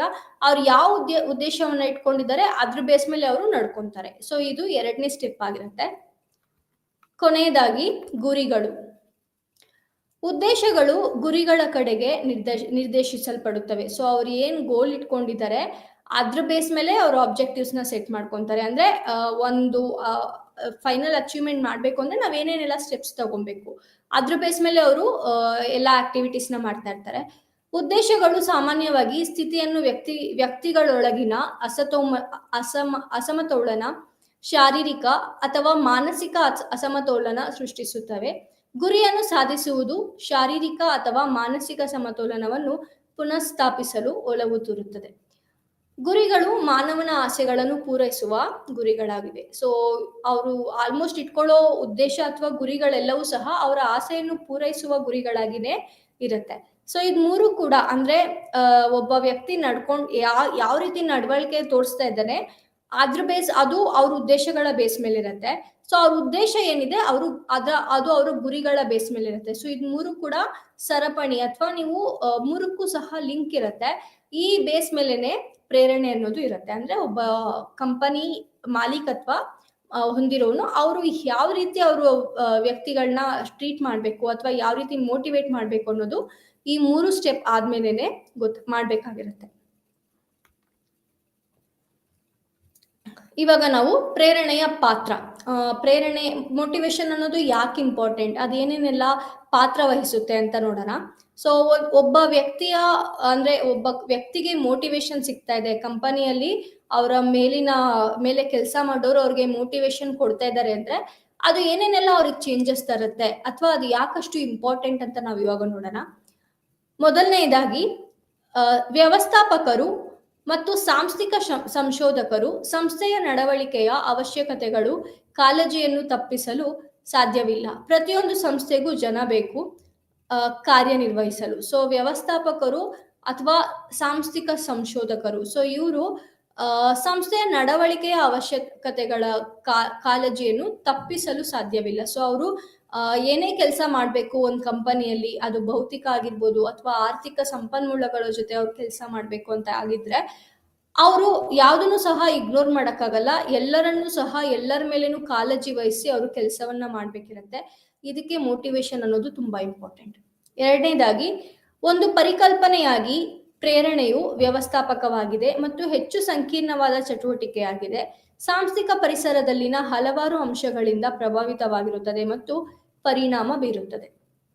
ಸೊ ಇಲ್ಲಿ ಮೋಟಿವೇಶನ್ ಅನ್ನೋದು ಒಂದು ಪರಿಕಲ್ಪನೆಯಾಗಿದೆ ಮತ್ತೆ ಹೆಚ್ಚು ಸಂಕೀರ್ಣವಾದ ಚಟುವಟಿಕೆಯಾಗಿದೆ. ಅಂದ್ರೆ ಇದು ತುಂಬಾ ಇಂಪಾರ್ಟೆಂಟ್. ಎಲ್ಲ ಆಕ್ಟಿವಿಟೀಸ್ಗೂ ಸಹ ಮೋಟಿವೇಶನ್ ಅನ್ನೋದು ತುಂಬಾ ಇಂಪಾರ್ಟೆಂಟ್ ಆಗಿರುತ್ತೆ. ಇದು ಹಲವಾರು ಅಂಶಗಳಿಂದ ಪ್ರಭಾವಿತವಾಗಿರುತ್ತದೆ ಮತ್ತು ಪರಿಣಾಮ ಬೀರುತ್ತದೆ. ಸೊ ಒಂದು ಆಕ್ಟಿವಿಟಿನ ಕಂಪ್ಲೀಟ್ ಮಾಡೋದಕ್ಕೆ ಇವಾಗ ಮೋಟಿವೇಶನ್ ಇದ್ದು ಇಲ್ಲದೆ ಎರಡಕ್ಕೂ ಕಂಪೇರ್ ಮಾಡಿದ್ರೆ ಮೋಟಿವೇಶನ್ ಜೊತೆ ಅವ್ರು ಕೆಲಸ ಮಾಡ್ತಾ ಇದ್ದಾರೆ ಅಂದ್ರೆ ಅದು ಹೆಚ್ಚು ಪರಿಣಾಮಕಾರಿ ಆಗಿ ಅವರು ಆ ಕೆಲಸವನ್ನ ಮಾಡಿ ಮುಗಿಸಿರ್ತಾರೆ. ಅದಕ್ಕೆ ಪ್ರೇರಣೆ ಅನ್ನೋದು ತುಂಬಾ ಇಂಪಾರ್ಟೆಂಟ್. ಮೂರನೆಯದಾಗಿ, ಸಾಂಸ್ಥಿಕ ಪರಿಣಾಮಕಾರಿತ್ವವು ಸ್ವಲ್ಪ ಮಟ್ಟಿಗೆ ಪ್ರಶ್ನೆಯಾಗುತ್ತದೆ. ತನ್ನ ಉದ್ಯೋಗಿಗಳನ್ನು ಪ್ರೇರೇಪಿಸುವ ನಿರ್ವಹಣೆಯ ಸಾಮರ್ಥ್ಯ ಕನಿಷ್ಠ ಸಂಸ್ಥೆಯ ಗುರಿಗಳ ಕಡೆಗೆ ಸಮಂಜಸವಾದ ಪ್ರಯತ್ನವನ್ನ ಬೀರುತ್ತದೆ. ಸೊ ಇಲ್ಲಿ ಸಾಂಸ್ಥಿಕ ಪರಿಣಾಮಕಾರಿತ್ವ ಅಂದ್ರೆ ಒಂದು ಉದ್ಯೋಗವನ್ನ ಮಾಡೋದಕ್ಕೆ ಅಥವಾ ನಿರ್ವಹಣೆ ಮಾಡೋದಕ್ಕೆ ಒಂದು ಗುರಿಯನ್ನ ತಲುಪೋದಕ್ಕೆ. ಸೊ ನಿಮ್ಗೆ ಗೊತ್ತಿರೋ ಹಾಗೆ ಒಂದು ಕಂಪನಿ ಅಂದ್ರೆ ಅವ್ರಿಗೆ ಅಂತ ಆಬ್ಜೆಕ್ಟಿವ್ ಇದ್ದೇ ಇರುತ್ತೆ. ಸೊ ಆಬ್ಜೆಕ್ಟಿವ್ ನ ಕಂಪ್ಲೀಟ್ ಮಾಡೋದಕ್ಕೆ ಅಥವಾ ಆ ಗುರಿಯನ್ನ ತಲುಪೋದಕ್ಕೆ ಪ್ರೇರಣೆ ಅನ್ನೋದು ತುಂಬಾನೇ ಮುಖ್ಯ ಪಾತ್ರ ವಹಿಸುತ್ತೆ. ನಾಲ್ಕನೇದಾಗಿ, ತಂತ್ರಜ್ಞಾನವು ಸಂಕೀರ್ಣತೆಯಲ್ಲಿ ಹೆಚ್ಚಾದಂತೆ ಯಂತ್ರಗಳು ಅಗತ್ಯವಾಗುತ್ತವೆ. ಆದರೆ ಪರಿಣಾಮಕಾರಿ ಮತ್ತು ಪರಿಣಾಮಕಾರಿ ಕಾರ್ಯಾಚರಣೆಗಳ ಸಾಕಷ್ಟು ವಾಹನಗಳು ಬೇರೆ ರೀತಿಯಲ್ಲಿ ಇರುತ್ತೆ. ಸಂಸ್ಥೆಯು ಉದ್ಯೋಗಿಗಳನ್ನು ಹೊಂದಿದೆ ಮತ್ತು ಎಂದು ಖಚಿತಪಡಿಸಿಕೊಳ್ಳುವುದು ಅವಶ್ಯಕ. ಸುಧಾರಿತ ತಂತ್ರಜ್ಞಾನವನ್ನು ಬಳಸುವ ಸಾಮರ್ಥ್ಯ ಮತ್ತು ಬಳಸಲು ಸಿದ್ಧರಿದ್ದಾರೆ ಎಂದು ಸಾಂಸ್ಥಿಕ ಗುರಿಗಳನ್ನು ಸಾಧಿಸಲು ಸಾಧ್ಯ. ಇಲ್ಲಿ ತಂತ್ರಜ್ಞಾನ ಅನ್ನೋದು ತುಂಬಾನೇ ಇಂಪಾರ್ಟೆಂಟ್ ಆಗುತ್ತೆ. ನಿಮಗೆ ಗೊತ್ತಿರೋ ಹಾಗೆ ಇವಾಗ ಟೆಕ್ನಾಲಜಿ ಅನ್ನೋದು ತುಂಬಾ ಇಂಪಾರ್ಟೆಂಟ್, ಅಪ್ಡೇಷನ್ ಆಗ್ತಾನೆ ಇರುತ್ತೆ. ಸೊ ಅಂತಹ ತಂತ್ರಜ್ಞಾನವನ್ನ ಅಡಾಪ್ಟ್ ಮಾಡ್ಕೊಳ್ಳೋಕೆ ತುಂಬಾ ಜನ ಸರಿ ಬರೋದು ಅಂದ್ರೆ ಅವ್ರು ಒಪ್ಕೊಳ್ಳೋದಿಲ್ಲ, ಅವರು ತುಂಬಾ ಅಪೋಸ್ ಮಾಡೋ ಚಾನ್ಸಸ್ ಇರುತ್ತೆ. ಸೊ ಈ ತರ ಸಿಚುವೇಶನ್ ಅಲ್ಲಿ ತಂತ್ರಜ್ಞಾನದಿಂದ ನಮ್ಗೇನ್ ಬೆನಿಫಿಟ್ ಇದೆ ಅನ್ನೋದನ್ನ ಅವ್ರಿಗೆ ಅರ್ಥ ಮಾಡಿಸಿ ಅವ್ರಿಗೆ ಮೋಟಿವೇಟ್ ಮಾಡಿ ಆಮೇಲೆ ಅವರು ಅದನ್ನ ಅಡಾಪ್ಟ್ ಮಾಡ್ಕೊಳ್ಳೋ ತರ ನಾವು ಮಾಡ್ಬೋದು. ಅದಕ್ಕೆ ಸಹ ನಮ್ಗೆ ಪ್ರೇರಣೆ ಅನ್ನೋದು ತುಂಬಾನೇ ಇಂಪಾರ್ಟೆಂಟ್. ಐದನೇದಾಗಿ, ಅನೇಕ ಸಂಸ್ಥೆಗಳು ಈಗ ಅಭಿವೃದ್ಧಿಗೆ ಹೆಚ್ಚಿನ ಗಮನವನ್ನು ನೀಡಲು ಪ್ರಾರಂಭಿಸಿವೆ. ಅವರ ಉದ್ಯೋಗಿಗಳು ಭವಿಷ್ಯದ ಸಂಪನ್ಮೂಲಗಳಾಗಿ ಅವರು ಮಾಡಬಹುದು. ಅವರು ಬೆಳೆದಂತೆ ಮತ್ತು ಅಭಿವೃದ್ಧಿ ಪಡಿಸಿದಂತೆ. ಅಂದ್ರೆ ಇವಾಗಿನ ಕಾಲದಲ್ಲಿ ಕಂಪನಿಗಳು ಜಾಸ್ತಿ ಹೆಚ್ಚಿನ ಗಮನವನ್ನ ಯಾವುದಕ್ಕೆ ಕೊಡ್ತಾ ಇದ್ದಾರೆ ಅಂದ್ರೆ ಅಭಿವೃದ್ಧಿಗೆ ಕೊಡ್ತಾ ಇದ್ದಾರೆ. ಸೊ ಅವರು ಅಭಿವೃದ್ಧಿ ಹೊಂದ್ತಾ ಹೋದಂಗೆ ಅವರು ಅಲ್ಲಿ ಕೆಲಸ ಮಾಡೋ ಜನಗಳನ್ನು ಸಹ ಅಭಿವೃದ್ಧಿ ಪಡಿಸೋದ್ರಲ್ಲಿ ತುಂಬಾನೇ ಮುಖ್ಯ ಪಾತ್ರ ವಹಿಸ್ತಾರೆ. ಸೊ ಆ ತರ ಸಿಚುವೇಶನ್ ಅಲ್ಲಿ ಸಹ ಪ್ರೇರಣೆ ಅನ್ನೋದು ತುಂಬಾ ಇಂಪಾರ್ಟೆಂಟ್. ಸೊ ಇವೆಲ್ಲವೂ ಸಹ ಪ್ರೇರಣೆಯ ಪಾತ್ರವಾಗಿರುತ್ತೆ. ಸೊ ಯಾಕೆ ಪ್ರೇರಣೆ ಅನ್ನೋದು ತುಂಬಾ ಇಂಪಾರ್ಟೆಂಟ್ ಅಂದ್ರೆ, ಕಂಪನಿಯಲ್ಲಿ ನಿರ್ವಹಣೆ ಕರೆಕ್ಟಾಗಿ ಹೋಗ್ಬೇಕು. ಹಾಗೆ ಮಾನವ ಸಂಪನ್ಮೂಲಗಳನ್ನ ಚೆನ್ನಾಗಿ ಕೆಲಸ ಕಾರ್ಯದಲ್ಲಿ ತೊಡಗಿಸ್ಕೋಬೇಕು. ಟೆಕ್ನಾಲಜಿನ ಅಡಾಪ್ಟ್ ಮಾಡ್ಕೊಂಡ್ರೆ ಏನ್ ಬೆನಿಫಿಟ್ ಅಂತ ಅರ್ಥ ಮಾಡ್ಸೋದಕ್ಕೆ ನಮಗೆ ಮೋಟಿವೇಶನ್ ಬೇಕು. ಹಾಗೆ ಅಭಿವೃದ್ಧಿ ಪಡಿಸೋದಕ್ಕೆ, ಕಂಪನಿ ಅಭಿವೃದ್ಧಿ ಆಗ್ತಿದೆ ಅಂದ್ರೆ ನಮ್ಮ ಎಂಪ್ಲಾಯೀಸು ಕೂಡ ಅಭಿವೃದ್ಧಿ ಆಗ್ತಾ ಇದ್ದಾರೆ, ಅದಕ್ಕೂ ಸಹ ನಮಗೆ ಮೋಟಿವೇಶನ್ ಬೇಕು. ಸೊ ಈ ತರ ಕೆಲವೊಂದು ಪಾಯಿಂಟ್ಸ್ ಅಲ್ಲಿ ಅಥವಾ ಕೆಲವೊಂದು ಸಿಚುವೇಶನ್ ಅಲ್ಲಿ ಪ್ರೇರಣೆ ಅನ್ನೋದು ತುಂಬಾನೇ ದೊಡ್ಡ ಪಾತ್ರವನ್ನ ವಹಿಸುತ್ತೆ. ಇವಾಗ ನಾವು ಇಂಪಾರ್ಟೆಂಟ್ ಕಾನ್ಸೆಪ್ಟ್ ಒಳಗೆ ಹೋಗ್ತಾ ಇದ್ದೀವಿ, ಅದೇ ಪ್ರೇರಣೆಯ ಸಿದ್ಧಾಂತಗಳು ಅಂದ್ರೆ ಥಿಯರೀಸ್ ಆಫ್ ಮೋಟಿವೇಶನ್. ಇದರಲ್ಲಿ ನಮಗೆ 2ರಿಂದ 3 ಥಿಯರಿಗಳು ಬರ್ತವೆ. ಸೊ ಇಲ್ಲಿ ನಾವು ನೋಡೋದಾದ್ರೆ ಫಸ್ಟ್ ಒನ್ ಮೆಕ್ಗ್ರೆಗರ್ನ ಭಾಗವಹಿಸುವಿಕೆಯ ಸಿದ್ಧಾಂತ.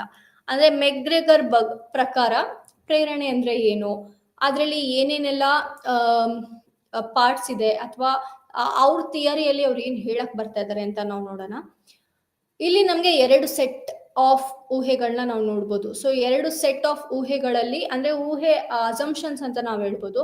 ಸೊ ಇಲ್ಲಿ ನಾವು theory X and theory Y ಅಂತ ನೋಡ್ಬೋದು. ಥಿಯರಿ ಎಕ್ಸ್ಗೂ ಒಂದು ಅಸಂಪ್ಷನ್ಸ್ ಇದಾವೆ, ಒಂದಷ್ಟು ಅಸಂಪ್ಷನ್ಸ್ ಇದಾವೆ. ಥಿಯರಿ ವೈ ಅಲ್ಲೂ ಕೂಡ ಒಂದಷ್ಟು ಅಸಂಪ್ಷನ್ಸ್ ಇದಾವೆ. ಸೊ ಮೋಟಿವೇಶನ್ ಪ್ರಕಾರ ಅಂದ್ರೆ ಅವರು ಯಾವ ರೀತಿ ಭಾಗವಹಿಸ್ತಾ ಇದ್ದಾರೆ ಕಂಪನಿಯಲ್ಲಿ, ಅವರ ಪಾರ್ಟ್ ಏನ್ ಕೊಡ್ತಾ ಇದ್ದಾರೆ ಕಂಪನಿಯಲ್ಲಿ, ಹೇಗೆ ಕೆಲಸ ಮಾಡ್ತಾ ಇದ್ದಾರೆ, ಅದ್ರ ಬೇಸ್ ಮೇಲೆ ಥಿಯರಿ ಎಕ್ಸ್ ಥಿಯರಿ ವೈ ಅಂತ ನಾವು ನೋಡ್ಬೋದು. ಸೊ ಇದರಲ್ಲಿ ನಮಗೆ 2 ಸೆಟ್ ಆಫ್ ಊಹೆಗಳು ಇದಾವೆ. ಸೊ ಮೊದಲ ಸೆಟ್ ಊಹೆಗಳು ಥಿಯರಿ ಎಕ್ಸ್ ನಲ್ಲಿ ಒಳಗೊಂಡಿವೆ. So first set theory X ಆಗಿರುತ್ತೆ. ಸೆಕೆಂಡ್ ಸೆಟ್ ಏನಿದೆ ಅದು ನಮಗೆ ಥಿಯರಿ ವೈ ಅಂತ ನಾವು ಕನ್ಸಿಡರ್ ಮಾಡ್ಬೋದು. ಥಿಯರಿ ಎಕ್ಸ್ ಪ್ರಕಾರ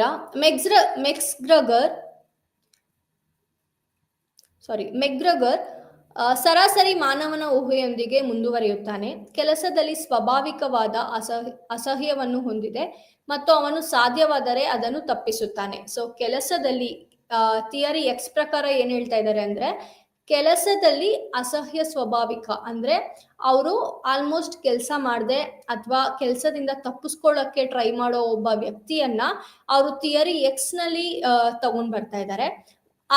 ಹಾಗೆ ಅವ್ರು ಏನ್ ಮಾಡ್ತಾ ಇದ್ದಾರೆ ಅಂದ್ರೆ ಅದನ್ನ ಸಾಧ್ಯವಾದಷ್ಟು ಅದನ್ನ ತಪ್ಪಿಸೋದಕ್ಕೂ ಸಹ ಟ್ರೈ ಮಾಡ್ತಾ ಇದ್ದಾರೆ. ವ್ಯವಸ್ಥಾಪಕರು ಅಂತಹ ಉದ್ಯೋಗಿಗಳು ಹೆಚ್ಚಿನ ಜನರನ್ನು ಒತ್ತಾಯಿಸಬೇಕು, ಕೊಡುಗೆ ನೀಡಬೇಕು, ನಿರ್ದೇಶಿಸಬೇಕು, ಸಾಂಸ್ಥಿಕ ಗುರಿಗಳ ಸಾಧನೆ ಕಡೆಗೆ ಸಾಕಷ್ಟು ಪ್ರಯತ್ನಗಳನ್ನು ಮಾಡುವಂತೆ ಶಿಕ್ಷೆಯ ಬೆದರಿಕೆ ಹಾಕಬೇಕು. ಅಂದ್ರೆ ಮೆಕ್ಗ್ರೆಗರ್ ಪ್ರಕಾರ ಏನ್ ಮಾಡ್ಬೇಕು ಅಂದ್ರೆ, ಥಿಯರಿ ಎಕ್ಸ್ ಬೇಸ್ಡ್ ಎಂಪ್ಲಾಯೀಸ್ ಇರ್ತಾರೆ ಅಲ್ವಾ, ಅಂದ್ರೆ ಥಿಯರಿ ಎಕ್ಸ್ ಪ್ರಕಾರ ನೆಗೆಟಿವ್ ಆಟಿಟ್ಯೂಡ್ ಇರುವ ಎಂಪ್ಲಾಯೀಸ್. ಸೊ ಅವ್ರಿಗೆ ಏನ್ ಮಾಡ್ಬೇಕು ಅಂದ್ರೆ ಆ ತರ ಜನರನ್ನ ಕೆಲಸ ಮಾಡೋದಕ್ಕೆ ಒತ್ತಾಯ ಮಾಡ್ಬೇಕು. ಹಾಗೆ ಅವ್ರಿಗೆ ಕೊಡುಗೆ ನೀಡಬೇಕು, ಅಂದ್ರೆ ಆ ಕೆಲಸವನ್ನ ಕಂಪ್ಲೀಟ್ ಮಾಡೋದಕ್ಕೆ, ಮಾಡಿದ್ರೆ ನಿಮ್ಗೆ ಏನ್ ಸಿಗುತ್ತೆ, ಸೊ ಇದಕ್ಕೆಲ್ಲನೂ ಸಹ ಅವ್ರಿಗೆ ಕೊಡುಗೆ ನೀಡಬೇಕು. ನಿರ್ದೇಶಿಸಬೇಕು, ಸೊ ಅವರು ಏನೇನ್ ಕೆಲಸ ಮಾಡ್ತಾ ಇದ್ದಾರೆ ಅದಕ್ಕೆ ಹೇಗ್ ಕೆಲಸ ಮಾಡ್ಬೇಕು ಅಂತ ಅವ್ರಿಗೆ ಪ್ಲಾನ್ ಮಾಡ್ಕೊಡೋದಾಗಿರ್ಬೋದು, ಅಥವಾ ಅವ್ರಿಗೆ ಅರ್ಥ ಮಾಡಿಸ್ಬೇಕು, ಡೈರೆಕ್ಟ್ ಮಾಡಬೇಕು. ಸೊ ಅದನ್ನ ಅವ್ರು ಮ್ಯಾನೇಜ್ಮೆಂಟ್ ಅನ್ನೋದು ಮಾಡಬೇಕು.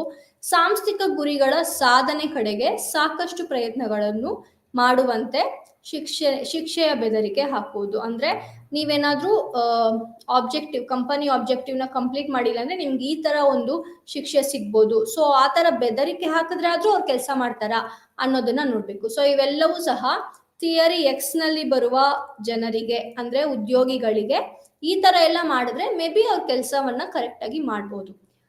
ಸೊ ಥಿಯರಿ ಎಕ್ಸ್ ಅಲ್ಲಿ ಯಾವ ತರ ಜನ ಇದ್ದಾರೆ ಅವ್ರ ಊಹೆ ಪ್ರಕಾರ, ಅಂದ್ರೆ ಮೆಕ್ಗ್ರೆಗರ್ ಪ್ರಕಾರ ಥಿಯರಿ ಎಕ್ಸ್ ಜನರು ಹೇಗಿರ್ತಾರೆ ಅಂತ. ಸೊ ಫಸ್ಟ್ ಒನ್ ಸಮಗ್ರತೆಯ ಕೊರತೆ. ಸೊ ಇದರಲ್ಲಿ ಅವರು ಕೊರತೆಯನ್ನ ಹೊಂದಿರ್ತಾರೆ.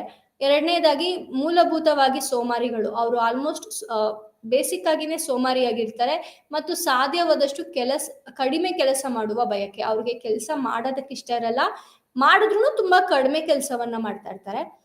ಮೂರನೇದು ಜವಾಬ್ದಾರಿಯನ್ನು ತಪ್ಪಿಸುವುದು. ಸೊ ಅವ್ರಿಗೆ ಏನಾದ್ರೂ ರೆಸ್ಪಾನ್ಸಿಬಿಲಿಟಿ ಕೊಡಕ್ ಹೋದ್ರೆ ಇಲ್ಲ ನನಗ್ ಬೇಡ ಅಂತ ಅವರು ತಪ್ಪಿಸ್ಕೊಳ್ಳೋದಕ್ಕೆ ಅವರು ಟ್ರೈ ಮಾಡ್ತಾರೆ.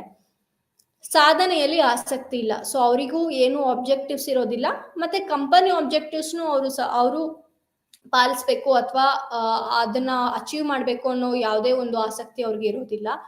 ಐದನೇದಾಗಿ ತಮ್ಮದೇ ಆದ ನಡವಳಿಕೆಯನ್ನು ನಿರ್ದೇಶಿಸಲು ಅಸಮರ್ಥರಾಗಿರುತ್ತಾರೆ. ಅಂದ್ರೆ ಅವ್ರು ಯಾಕೆ ಆ ತರ ಮಾಡ್ತಾ ಇದ್ದಾರೆ, ಅವ್ರು ಯಾಕಷ್ಟು ಸೋಮಾರಿಯಾಗಿದ್ದಾರೆ ಅಥವಾ ಕಡಿಮೆ ಕೆಲಸ ಮಾಡ್ತಾ ಇದ್ದಾರೆ, ಅವ್ರಿಗೆ ಯಾವ್ದು ಆಸಕ್ತಿ ಇಲ್ಲ, ಮತ್ತೆ ಜವಾಬ್ದಾರಿಯನ್ನು ಯಾಕೆ ತಪ್ಪಿಸ್ತಾ ಇದ್ದಾರೆ, ಇವೆಲ್ಲವನ್ನು ಸಹ ಅವ್ರ ನಡವಳಿಕೆನ ಅವರೇ ಹೇಳ್ಕೊಳಕ್ಕೆ ಅಥವಾ ಯಾಕೆ ಈ ತರ ಮಾಡ್ತಾ ಇದ್ದೀರಾ ಅನ್ನೋದನ್ನ ಅಥವಾ ಚೇಂಜ್ ಮಾಡ್ಕೊಳ್ಳಿ ಅನ್ನೋದು ಅದು ಅವ್ರಿಗೆ ಚೇಂಜ್ ಮಾಡ್ಕೊಳ್ಳಕ್ಕೂ ಸಹ ಅವರು ಅಸಮರ್ಥರಾಗಿದ್ದಾರೆ.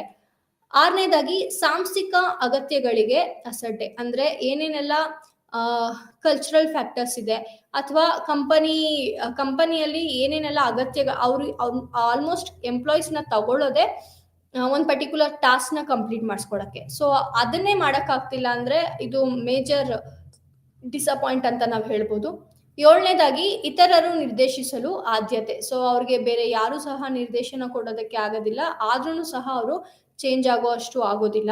ಎಂಟನೇದಾಗಿ ಸಾಧ್ಯವಾದಾಗಲೆಲ್ಲ ನಿರ್ಧಾರ ತೆಗೆದುಕೊಳ್ಳುವುದನ್ನು ತಪ್ಪಿಸುವುದು. ಸೊ ಅವ್ರಿಗೊಂದು ರೆಸ್ಪಾನ್ಸಿಬಿಲಿಟಿ ಇದ್ರೂ ಅವರು ಅದರಲ್ಲಿ ಒಂದು ನಿರ್ಧಾರ ತಗೊಳಕ್ಕೆ ಅವರು ತಪ್ಪಿಸ್ಕೊಂತಾ ಇರ್ತಾರೆ. ಕೊನೆಯದಾಗಿ ಹೆಚ್ಚು ಪ್ರಕಾಶಮಾನವಾಗಿಲ್ಲ. ಸೊ ಅವರು ಆಲ್ಮೋಸ್ಟ್ ಯಾವ್ದ್ರಲ್ಲೂ ಶೈನ್ ಆಗೋದಿಲ್ಲ. ಅವ್ರ ಕೆಲ್ಸನೂ ಅವ್ರು ಕಂಪ್ಲೀಟ್ ಮಾಡಲ್ಲ, ಬೇರೆದಕ್ಕೆ ಐಡಿಯಾನು ಕೊಡಲ್ಲ, ತುಂಬಾ ಸೋಮಾರಿತನವಾಗಿರ್ತಾರೆ. ಸೊ ಈ ತರ ಕ್ಯಾರೆಕ್ಟರಿಸ್ಟಿಕ್ಸ್ ನ ಯಾರು ಇಟ್ಕೊಂಡಿರ್ತಾರೆ ಅಂದ್ರೆ ಥಿಯರಿ ಎಕ್ಸ್ ಜನರು. ಅಂದ್ರೆ ಕಂಪನಿಯಲ್ಲಿ ಕೆಲಸ ಮಾಡ್ತಾ ಇರೋ ತುಂಬಾ ಜನ ಸೋಮಾರಿಗಳು ಅಂತ ಹೇಳ್ಬೋದು. ಹಾಗೆ ಅವರು ಕೆಲಸ ಮಾಡಕ್ ಅವ್ರಿಗೆ ಇಷ್ಟ ಇರೋದಿಲ್ಲ. ಸೊ ಆಲ್ಮೋಸ್ಟ್ ಅವರು ಕಂಪನಿಗೆ ಅಪೋಸ್ ಮಾಡೋ ತರ ಕ್ಯಾರೆಕ್ಟರಿಸ್ಟಿಕ್ಸ್ ನೇ ಅವರು ಇಟ್ಕೊಂಡಿರ್ತಾರೆ. ಸೊ ಇದು ಮೆಗ್ರಗರ್ ಪ್ರಕಾರ ಥಿಯರಿ ಎಕ್ಸ್ ನ ಊಹೆಗಳು.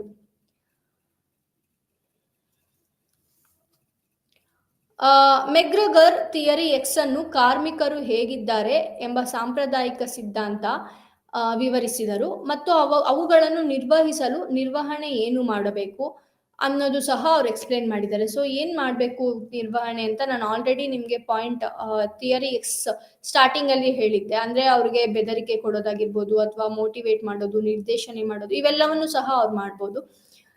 ಕಾರ್ಮಿಕರ ಮನವೊಲಿಸಬೇಕು ಮತ್ತು ಕಾರ್ಯಕ್ಷಮತೆಗೆ ತಳ್ಳಲಾಗಬೇಕು. ಅಂದ್ರೆ ಅವರ ಮನ್ಸನ್ನ ಚೇಂಜ್ ಮಾಡಕ್ಕೆ ಟ್ರೈ ಮಾಡ್ಬೇಕು ಮತ್ತೆ ಅವ್ರ ಕೆಲಸ ಮಾಡೋ ತರ ನೋಡ್ಕೋಬೇಕು. ಸೊ ಇದನ್ನ ಮೇಜರ್ ಆಗಿ ಮಾಡಿದ್ರೆ ಸಾಕು. ಕೆಲಸಗಾರರನ್ನು ಮಾತ್ರ ಕೆಲಸ ಮಾಡುವಂತೆ ಮಾಡಬಹುದು. ಇದು ಯಾರು ಮಾಡ್ಬೋದು ಅಂದ್ರೆ ನಿರಂಕುಶ ನಾಯಕತ್ವ. ಅಂದ್ರೆ ಒಬ್ಬ ಒಳ್ಳೆ ಲೀಡರ್ ಇದ್ದಾರೆ ಅಂದ್ರೆ ಅವರು ಈ ತರ ಜನರನ್ನ ಕೆಲಸ ಮಾಡೋ ತರ ಮಾಡ್ಬೋದು. ಸೊ ಥಿಯರಿ ಎಕ್ಸ್ ಅನ್ನು ವಿವರಿಸಿದ ನಂತರ ಮೆಗ್ರಗರ್ ಮಾನವನ ನಡವಳಿಕೆಯ ದೃಷ್ಟಿಕೋನವು ಸರಿಯಾಗಿದೆ, ಅಂದ್ರೆ ಸರಿಯಾಗಿದ್ರೆ ಮಾನವನ ನಡವಳಿಕೆ ಸರಿಯಾಗಿದ್ರೆ ಅವರು ವೈ ಸಿದ್ಧಾಂತನ ಪ್ರತಿಪಾದಿಸಿದ್ರು. ಅಂದ್ರೆ ಯಾರ್ಯಾರೆಲ್ಲ ಸರಿಯಾಗಿದ್ದಾರೆ ಅವರೆಲ್ಲ ಸಿದ್ಧಾಂತ ವೈ ನಲ್ಲಿ ಬರ್ತಾರೆ, ಥಿಯರಿ ವೈ ಅಲ್ಲಿ ಅವ್ರು ಬರ್ತಾರೆ. ಅವರು ಭಾವಿಸಿದ ಮಾನವ ನಡವಳಿಕೆಯನ್ನು ಉತ್ತಮವಾಗಿ ಪ್ರತಿನಿಧಿಸುತ್ತದೆ. ಸೊ ಅವ್ರು ಏನು ಥಿಯರಿ ವೈ ಅಲ್ಲಿ ಯಾರಿದ್ದಾರೆ ಅವ್ರ ನಡವಳಿಕೆ ಉತ್ತಮವಾಗಿ ಪ್ರತಿನಿಧಿಸುತ್ತದೆ. ಅಂದ್ರೆ ಅವ್ರ ತರ ಎಲ್ರು ಕೆಲಸ ಮಾಡ್ಬೇಕು, ಅಂದ್ರೆ ಆಸ್ ಅ ಲೀಡರ್ ಆಗಿರ್ಬೋದು ಅಥವಾ ಅವರು ತುಂಬಾ ಚೆನ್ನಾಗಿ ಕೆಲಸ ಮಾಡ್ತಾ ಇರೋರಾಗಿರ್ಬೋದು, ಅವ್ರನ್ನ ನಾವು ಥಿಯರಿ ವೈ ಅಲ್ಲಿ ನೋಡ್ಬೋದು. ಸೊ ಥಿಯರಿ ವೈ ಪ್ರಕಾರ ಜನರು ಹೇಗಿದ್ದಾರೆ ಅಂತ ಹೇಳಿದ್ರೆ ಸಮಗ್ರತೆಯನ್ನು ಹೊಂದಿರ್ತಾರೆ. ಸೊ ಅವ್ರಿಗೆ ಸಮಗ್ರತೆ ಅನ್ನೋದು ಇರುತ್ತೆ, ಬಟ್ ಥಿಯರಿ ವೈ ಅಲ್ಲಿ ಇರೋದಿಲ್ಲ. ಎರಡನೇದಾಗಿ ಅವರು ಬದ್ಧವಾಗಿರುವ ಉದ್ದೇಶಗಳಿಗೆ ಶ್ರಮಿಸುತ್ತಾರೆ. ಅಂದ್ರೆ ಕಂಪನಿಯ ಉದ್ದೇಶ ಏನಿದೆ, ಆಬ್ಜೆಕ್ಟಿವ್ಸ್ ಏನಿದೆ, ಅದನ್ನ ಕಂಪ್ಲೀಟ್ ಮಾಡೋದಕ್ಕೆ ಅಥವಾ ಅದನ್ನ ಅಚೀವ್ ಮಾಡೋದಕ್ಕೆ ಶ್ರಮವನ್ನ ಅವ್ರು ಕೊಡ್ತಾರೆ. ಮೂರನೇದಾಗಿ ಅವರ ಬದ್ಧತೆಗಳಲ್ಲಿ ಜವಾಬ್ದಾರಿಯನ್ನು ತೆಗೆದುಕೊಳ್ಳುತ್ತಾರೆ. ಅಂದ್ರೆ ಅವ್ರ ಓನ್ ಆಬ್ಜೆಕ್ಟಿವ್ಸ್ ಏನಿದೆ ಅದನ್ನ ಕೂಡ ಅವರು ಕಂಪ್ಲೀಟ್ ಮಾಡ್ಕೊಳ್ಳಕ್ಕೆ ಟ್ರೈ ಮಾಡ್ತಾರೆ. ಮತ್ತೆ ಅವ್ರ ಜವಾಬ್ದಾರಿಯನ್ನ ತಪ್ಪಿಸ್ಕೊಳ್ಳಲ್ಲ, ಅವ್ರ ಜವಾಬ್ದಾರಿಯನ್ನ ಅವರು ತಗೊಂತಾರೆ, ಅದನ್ನ ಕಾರ್ಯರೂಪಕ್ಕೂ ತರ್ತಾರೆ, ತುಂಬಾ ಚೆನ್ನಾಗಿ ಕಾರ್ಯರೂಪದಲ್ಲೂ ತೋರಿಸ್ತಾರೆ. ನಾಲ್ಕನೇದಾಗಿ ಸಾಧಿಸುವ ಬಯಕೆ. ಸೊ ಇವರಿಗೆ ಏನೇನೆಲ್ಲ ಅಚೀವ್ಮೆಂಟ್ಸ್ ಮಾಡ್ಬೇಕಂತ ಇರತ್ತೆ ಅಥವಾ ಅಚೀವ್ಮೆಂಟ್ ಮಾಡ್ಬೇಕು ಅನ್ನೋ ಒಂದು ಆಬ್ಜೆಕ್ಟಿವ್ ಇವ್ರಿಗೆ ಇರುತ್ತೆ. ಸೊ ಇವ್ರಿಗೆ ಆದಂತ ಓನ್ ಆಬ್ಜೆಕ್ಟಿವ್ ಇರುತ್ತೆ ಮತ್ತೆ ಅದನ್ನ ಅಚೀವ್ ಮಾಡ್ಬೇಕು ಅಂತ ಇವ್ರು ಅನ್ಕೊಂತಾರೆ. ಬಟ್ ಥಿಯರಿ ಎಕ್ಸ್ ಅಲ್ಲಿ ಅವ್ರಿಗೆ ಆಬ್ಜೆಕ್ಟಿವ್ಸ್ ಅನ್ನೋದು ಗೋಲ್ ಅನ್ನೋದೇ ಇರೋದಿಲ್ಲ. ಐದನೇದಾಗಿ ತಮ್ಮದೇ ಆದ ನಡವಳಿಕೆಯನ್ನು ನಿರ್ದೇಶಿಸಲು ಸಮರ್ಥರಾಗಿದ್ದಾರೆ. ಸೊ ಅವ್ರು ಹೇಗಿರ್ಬೇಕು ಅನ್ನೋದನ್ನ ಅವರೇ ನಿರ್ದೇಶನ ಮಾಡ್ಕೊಳ್ಳಕ್ಕೆ ಸಮರ್ಥರಾಗಿದ್ದಾರೆ. ಬಟ್ ಅವರು ಥಿಯರಿ ಎಕ್ಸ್ ಅಲ್ಲಿ ಏನಾಗುತ್ತೆ, ಅವ್ರು ಹೇಗಿರ್ಬೇಕು, ಹೇಗ್ ನಡ್ಕೊಬೇಕು ಅನ್ನೋದನ್ನ ಅವರೇ ನಿರ್ದೇಶನ ಮಾಡೋದಕ್ಕೆ ಆಗೋದಿಲ್ಲ. ಆರನೇದಾಗಿ ತಮ್ಮ ಸಂಸ್ಥೆ ಯಶಸ್ವಿಯಾಗಬೇಕೆಂದು ಬಯಸುತ್ತಾರೆ. ಸೊ ಇವ್ರೆಲ್ಲಿ ಕೆಲಸ ಮಾಡ್ತಾ ಇದ್ದಾರೆ, ಅವರು ಆ ಕೆಲಸ ಮಾಡ್ತಾ ಇರೋ ಸಂಸ್ಥೆ ಯಶಸ್ವಿ ಆಗ್ಬೇಕು ಅನ್ನೋ ಬಯಕೆ ಇವ್ರಿಗಿರುತ್ತೆ. ಬಟ್ ಥಿಯರಿ ಎಕ್ಸ್ ಅಲ್ಲಿ ಅದಕ್ಕೋಸ್ಕರ ಅವರು ಎಫರ್ಟ್ಸ್ನೇ ಹಾಕ್ತಾ ಇರಲ್ಲ. 7ನೇದಾಗಿ ನಿಷ್ಕ್ರಿಯ ಮತ್ತು ವಿಧೇಯವಲ್ಲ. ಸೊ ಇವರು ನಿಷ್ಕ್ರಿಯ ಅಂದ್ರೆ ಕೆಲಸ ಮಾಡದೇ ಇರೋದಿಲ್ಲ ಅಥವಾ ಸೋಮಾರಿತನದಿಂದ ಇರೋದೇ ಇಲ್ಲ. ಕೊನೆಯದಾಗಿ ಅವರ ಬದ್ಧತೆಗಳಲ್ಲಿ ನಿರ್ಧಾರಗಳನ್ನು ತೆಗೆದುಕೊಳ್ಳುತ್ತಾರೆ. ಸೊ ಅವರು ನಿರ್ಧಾರವನ್ನ ಅಂದ್ರೆ ಒಂದು ರೆಸ್ಪಾನ್ಸಿಬಿಲಿಟಿ ಇದೆ ಅಂದ್ರೆ ಅಲ್ಲಿ ಅವರು ನಿರ್ಧಾರವನ್ನ ತಗೋಬೇಕಿರೋ ಸಿಚುವೇಶನ್ ಬಂದಾಗ ತಗೊಂತಾರೆ. ಸೊ ಥಿಯರಿ ವೈ ಪ್ರಕಾರ ಈ ತರ ಕ್ಯಾರೆಕ್ಟರಿಸ್ಟಿಕ್ಸ್ ನ ಒಬ್ಬ ಪರ್ಸನ್ ಹೊಂದಿದ್ರೆ ಅವರು ಥಿಯರಿ ವೈ ಅಲ್ಲಿ ಬರ್ತಾರೆ. ಸೊ ಕಂಪ್ಯಾರಿಟಿವ್ಲಿ ನಿಮ್ಗೆ ಆಲ್ರೆಡಿ ಗೊತ್ತಾಗಿರುತ್ತೆ theory X and theory Y. So theory X ಅಲ್ಲಿ ಕೆಲಸ ಮಾಡ್ತಾ ಇರೋ ಜನರಿಗೆ ನೆಗೆಟಿವ್ ಕ್ಯಾರೆಕ್ಟರಿಸ್ಟಿಕ್ಸ್ ಇರುತ್ತೆ. ಅಂದ್ರೆ ಅವ್ರು ಸೋಮಾರಿಯಾಗಿರ್ತಾರೆ, ಕೆಲಸ ಮಾಡೋದಿಲ್ಲ, ನಿರ್ಧಾರ ತಗೊಳ್ಳೋದಿಲ್ಲ, ರೆಸ್ಪಾನ್ಸಿಬಿಲಿಟಿ ತಗೊಳ್ಳೋದಿಲ್ಲ, ಅವ್ರಿಗೆ ಅಚೀವ್ ಮಾಡಬೇಕು ಅಥವಾ ಗೋಲ್ ಅನ್ನೋದು ಇರೋದಿಲ್ಲ. ಬಟ್ ಥಿಯರಿ ವೈ ಅಲ್ಲಿ ಇವೆಲ್ಲವನ್ನೂ ಸಹ ಹೊಂದಿರ್ತಾರೆ. ಇವರು ಒಬ್ಬ ಎಕ್ಸಾಂಪಲ್ ರೀತಿ ಕೆಲಸ ಮಾಡ್ತಾ ಇರ್ತಾರೆ. ಥಿಯರಿ ವೈ ಅಭಿವೃದ್ಧಿಪಡಿಸುವಲ್ಲಿ ಮೆಕ್ಗ್ರೆಗರ್ ಈ ಕೆಳಗಿನ ಊಹೆಗಳನ್ನು ಮಾಡಿದರು. ಸೊ ನಿಮ್ಗೆ ಆಲ್ರೆಡಿ ಗೊತ್ತಾಗಿದೆ. ಸೊ ಥಿಯರಿ ಎಕ್ಸ್ ಅಲ್ಲಿ ಎಂಪ್ಲಾಯೀಸ್ಗೆ ನೆಗೆಟಿವ್ ಕ್ಯಾರೆಕ್ಟರಿಸ್ಟಿಕ್ಸ್ ಇದೆ, ನಾವು ಅದನ್ನ ಇಂಪ್ಲಿಮೆಂಟ್ ಮಾಡಬಾರ್ದು. ಅದ್ರ ಬದಲು ಥಿಯರಿ ವೈನ ನಾವು ಇಂಪ್ಲಿಮೆಂಟ್ ಮಾಡಬೇಕು ಅಂದ್ರೆ ಏನೇನೆಲ್ಲ ಮಾಡಬೇಕು ಅನ್ನೋದನ್ನ ಮೆಕ್ಗ್ರೆಗರ್ ಅದನ್ನು ಸಹ ಹೇಳಿದ್ದಾರೆ. ಸೊ ಅದರಲ್ಲಿ ಮೊದಲನೆಯದಾಗಿ ದೈಹಿಕ ಮತ್ತು ಮಾನಸಿಕ ಪ್ರಯತ್ನಗಳಲ್ಲಿ ತೊಡಗಿಸಿಕೊಳ್ಳುವುದು. ಅದರಲ್ಲಿ ಆಟ ಅಥವಾ ವಿಶ್ರಾಂತಿ. ಸರಾಸರಿ ಮನುಷ್ಯ ಸ್ವಾಭಾವಿಕ ಕೆಲಸವನ್ನು ಇಷ್ಟಪಡುವುದಿಲ್ಲ. ಅಂದ್ರೆ ಅವಾಗವಾಗ ಬ್ರೇಕ್ ತಗೊಳ್ಳೋದಾಗಿರ್ಬೋದು. ದೈಹಿಕ ಮತ್ತು ಮಾನಸಿಕ ಪ್ರಯತ್ನಗಳಲ್ಲಿ ಅಂದ್ರೆ ಅವರು ತುಂಬಾ ಕೆಲಸ ಮಾಡಿ ಸ್ಟ್ರೆಸ್ ಆಗಿರ್ಬೋದು, ಅಥವಾ ಆ ಸ್ಟ್ರೆಸ್ ನ ಹೋಗ್ಲಾಡ್ಸ್ಕೊಳ್ಳೋದಕ್ಕೆ ಅವ್ರು ಆಟ ಆಡೋದು, ವಿಶ್ರಾಂತಿ ತಗೊಳ್ಳೋದು, ಟ್ರಿಪ್ ಹೋಗೋದು. ಸೊ ಈ ತರದ್ದೆಲ್ಲ ಮಾಡಿದ್ರೆ ಮೇ ಬಿ ಅವ್ರಿಗೆ ನೆಕ್ಸ್ಟ್ ಡೇ ಇಂದ ಕೆಲಸ ಮಾಡೋದಕ್ಕೆ ಇಷ್ಟಪಡ್ಬೋದು. 2ನೇದಾಗಿ ಬಾಹ್ಯ ನಿಯಂತ್ರಣ ಮತ್ತು ಶಿಕ್ಷೆಯ ಬೆದರಿಕೆ ಒಂದೇ ಅಲ್ಲ, ಸಾಂಸ್ಥಿಕ ಉದ್ದೇಶಗಳ ಕಡೆಗೆ ಪ್ರಯತ್ನಗಳನ್ನು ನಿರ್ದೇಶಿಸುವುದು. ಮನುಷ್ಯನು ತನ್ನ ಗುರಿಗಳ ಸೇವೆಯಲ್ಲಿ ಸ್ವಯಂ ನಿರ್ದೇಶನ ಮತ್ತು ಸ್ವಯಂ ನಿಯಂತ್ರಣವನ್ನು ನಿರ್ವಹಿಸುತ್ತಾನೆ. ಅಂದ್ರೆ ನಾವು ಅವರಿಗೆ ಶಿಕ್ಷೆಯ ಬೆದರಿಕೆ ಹಾಕಿ ನೀವು ಕೆಲಸ ಮಾಡಿ ಅನ್ನೋದೊಂದೇ ರೂಟ್ ಅಲ್ಲ. ಇವಾಗ ನೀನು ಈ ಕೆಲಸ ಮಾಡಿಲ್ಲ ಅಂದ್ರೆ ನಿನ್ನ ಕೆಲಸದಿಂದ ತೆಗಿತೀನಿ, ಅಥವಾ ನಿನಗೆ ಫೈನ್ ಹಾಕ್ತೀನಿ, ಅಥವಾ ಈ ತರ ಬೆದರಿಕೆಯನ್ನ ಕೊಡ್ತಾ ಇದ್ರೆ ಮೇ ಬಿ ಅದೊಂದೇ ರೂಟ್ ಅಲ್ಲ, ನಮ್ಗೆ ಬೇರೆ ರೂಟ್ಸು ಇದಾವೆ. ಅಂದ್ರೆ ಸಂಸ್ಥೆಗೆ ಈ ತರ ಒಂದು ಉದ್ದೇಶ ಇದೆ, ಆ ಉದ್ದೇಶವನ್ನ ಅಚೀವ್ ಮಾಡಿದ್ರೆ ನಮ್ಗೆ ಏನ್ ಬೆನಿಫಿಟ್ ಇರುತ್ತೆ. ಸೊ ಇವಾಗ ಈ ಟಾಸ್ಕ್ ನೀನ್ ಕಂಪ್ಲೀಟ್ ಮಾಡಿದ್ರೆ ನಿನಗೆ ಇನ್ಕ್ರಿಮೆಂಟ್ ಆಗ್ಬೋದು, ಅಥವಾ ನಿಂಗೆ ಇನ್ಸೆಂಟಿವ್ ಸಿಗ್ಬೋದು. ಸೊ ಈ ತರ ಮೋಟಿವೇಶನ್ ಸಹ ಮಾಡ್ಬೋದು. ಸೊ ಆ ತರ ಮೋಟಿವೇಶನ್ ಮಾಡಿದ್ರೆ ಅವ್ರ ಕೆಲಸವನ್ನ ಮಾಡೋದಕ್ಕೂ ಚಾನ್ಸಸ್ ಇದೆ. ಸೊ 3ನೇದಾಗಿ ಉದ್ದೇಶಗಳಿಗೆ ಬದ್ಧತೆಯು ಅವರಿಗೆ ಸಂಬಂಧಿಸಿದ ಪ್ರತಿಫಲಗಳನ್ನು ಅನುಸರಿಸುತ್ತದೆ. ಅಂತಹ ಪ್ರತಿಫಲಗಳಲ್ಲಿ ಅತ್ಯಂತ ಮಹತ್ವಪೂರ್ಣವಾದ ತೃಪ್ತಿ, ಸ್ವಯಂ ವಾಸ್ತವೀಕರಣ ಅಗತ್ಯಗಳು, ಪ್ರಯತ್ನಗಳ ನೇರ ಫಲಿತಾಂಶವಾಗಿರಬಹುದು. ಅಂದ್ರೆ ಸೊ ಈ ಉದ್ದೇಶವನ್ನ ಮುಗಿಸಿದ್ರೆ ಅಂದ್ರೆ ಈ ಆಬ್ಜೆಕ್ಟಿವ್ನ ನಾವು ಕಂಪ್ಲೀಟ್ ಮಾಡಿದ್ರೆ ಸೊ ನಮ್ಗೆ ಏನೆಲ್ಲ ಬೆನಿಫಿಟ್ ಇದೆ, ಇಟ್ ಮೇ ಬಿ ಅಂದ್ರೆ ಸಂಸ್ಥೆಯ ವಾಸ್ತವೀಕರಣದ ಅಗತ್ಯಗಳು, ಅಂದ್ರೆ ನಮ್ಮ ಅಗತ್ಯಗಳನ್ನ ನಾವು ಪೂರೈಸ್ಕೊಬಹುದು, ಅಥವಾ ನೇರ ಫಲಿತಾಂಶವಾಗಿರ್ಬೋದು. ಸೊ ನಮ್ಗೆ ಡೈರೆಕ್ಟ್ ಆಗಿ ನಾವು ಮಾಡಿರೋ ಕೆಲಸಕ್ಕೆ ಫಲಿತಾಂಶ ಸಿಗೋ ತರ ಏನಾದ್ರೂ ಆಗ್ಬೋದು. ಸೊ ಇದನ್ನೆಲ್ಲ ಅವ್ರಿಗೆ ಎಕ್ಸ್ಪ್ಲೈನ್ ಮಾಡಿದ್ರೆ ಮೇ ಬಿ ಅವ್ರ ಕೆಲಸವನ್ನ ಮಾಡ್ಬೋದು. ಸೊ 4ನೇದಾಗಿ ಸರಾಸರಿ ಮನುಷ್ಯ ಕಲಿಯುತ್ತಾನೆ ಸರಿಯಾದ ಪರಿಸ್ಥಿತಿಗಳಲ್ಲಿ, ಸ್ವೀಕರಿಸಲು ಮಾತ್ರವಲ್ಲ ಅದರ ಜವಾಬ್ದಾರಿಯನ್ನು ಹುಡುಕುವುದು. ಜವಾಬ್ದಾರಿಯಿಂದ ತಪ್ಪಿಸಿಕೊಳ್ಳುವುದು, ಮಹತ್ವಾಕಾಂಕ್ಷೆ, ಕೊರತೆ ಮತ್ತು ಭದ್ರತೆಗೆ ಒತ್ತು ನೀಡುವುದು, ಸಾಮಾನ್ಯವಾಗಿ ಅನುಭವದ ಪರಿಣಾಮಗಳು ಮತ್ತು ಅಂತರ್ಗತ ಮಾನವ ಗುಣಲಕ್ಷಣಗಳಲ್ಲ.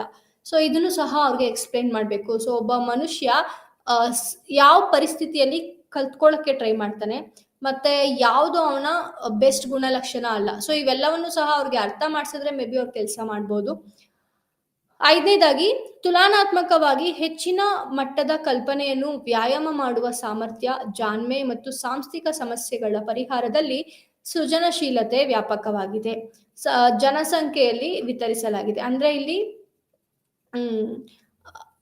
ಜಾಣ್ಮೆ ಮತ್ತು ಸಾಂಸ್ಥಿಕ ಸಮಸ್ಯೆಗಳ ಪರಿಹಾರದಲ್ಲಿ ಅಂದ್ರೆ ಅವ್ರಿಗೆ ಯಾವ ರೀತಿ ಮೋಟಿವೇಟ್ ಮಾಡ್ಬೋದು ಅಂದ್ರೆ ನಿನ್ಗೆ ಇದನ್ನ ಅಚೀವ್ ಮಾಡಕ್ಕಾಗತ್ತೆ, ನಿನಗೆ ಆ ಟ್ಯಾಲೆಂಟ್ ಇದೆ, ನಿನಗೆ ಆ ತರ ಜಾಣ್ಮೆ ಇದೆ ಅನ್ನೋದನ್ನ ಅವ್ರಿಗೆ ಆ ಥರ ಅವ್ರಿಗೇನಾದ್ರೂ ಮೋಟಿವೇಟ್ ಮಾಡಿದ್ರೆ, ಯೆಸ್ ನನ್ನ ಕೈಲಾಗುತ್ತೆ ಅನ್ನೋ ಒಂದು ಅಮ್, ಇದ್ರಿಂದ ಅವರು ಕೆಲಸವನ್ನ ಮಾಡ್ಬೋದು. ಕೊನೆಯದಾಗಿ ಬೌದ್ಧಿಕ ಸಾಮರ್ಥ್ಯಗಳಂತಹ ಮೋಡಮ್ ಅ, ಕೈಗಾರಿಕಾ ಪರಿಸ್ಥಿತಿಗಳಲ್ಲಿ ಸರಾಸರಿ ಮಾನವನ ಭಾಗಶಃ ಪಾತ್ರ ಬಳಸಿಕೊಳ್ಳಲಾಗುತ್ತದೆ. ಸೊ, ತುಂಬಾ ಕಂಪನಿಗಳಲ್ಲಿ ಮಾನವ ಸಂಪನ್ಮೂಲವನ್ನ ತುಂಬಾ ಗ್ರೇಟ್ ಆಗಿ ನೋಡ್ತಾರೆ. ಸೊ, ಆ ಥರ ಸಂಸ್ಥೆಗಳಲ್ಲಿ ಕೆಲಸ ಮಾಡಿದ್ರೆ ಮೇ ಬಿ ಅದನ್ನ ನೋಡ್ತಾ, ನೋಡ್ತಾ ಅವ್ರಿಗೆ ಕೆಲಸ ಮಾಡೋ ಒಂದು ಮೋಟಿವೇಷನ್ ಆಗ್ಬೋದು. ಸೊ, ಇವೆಲ್ಲವೂ ಸಹ ಈ ಥರ ಈ ಥರ ಸ್ಟೆಪ್ಸ್ ತಗೊಂಡ್ರೆ ನಾವು ಸಿದ್ಧಾಂತ ವೈನ ಅಭಿವೃದ್ಧಿ ಪಡಿಸೋದಕ್ಕೆ ಸಾಧ್ಯ ಆಗತ್ತೆ. ಅಂದ್ರೆ ಎಲ್ರೂ ಸಹ ಕೆಲಸ ಮಾಡೋ ಥರ ಮಾಡೋದಕ್ಕೆ ಸಾಧ್ಯವಾಗುತ್ತೆ.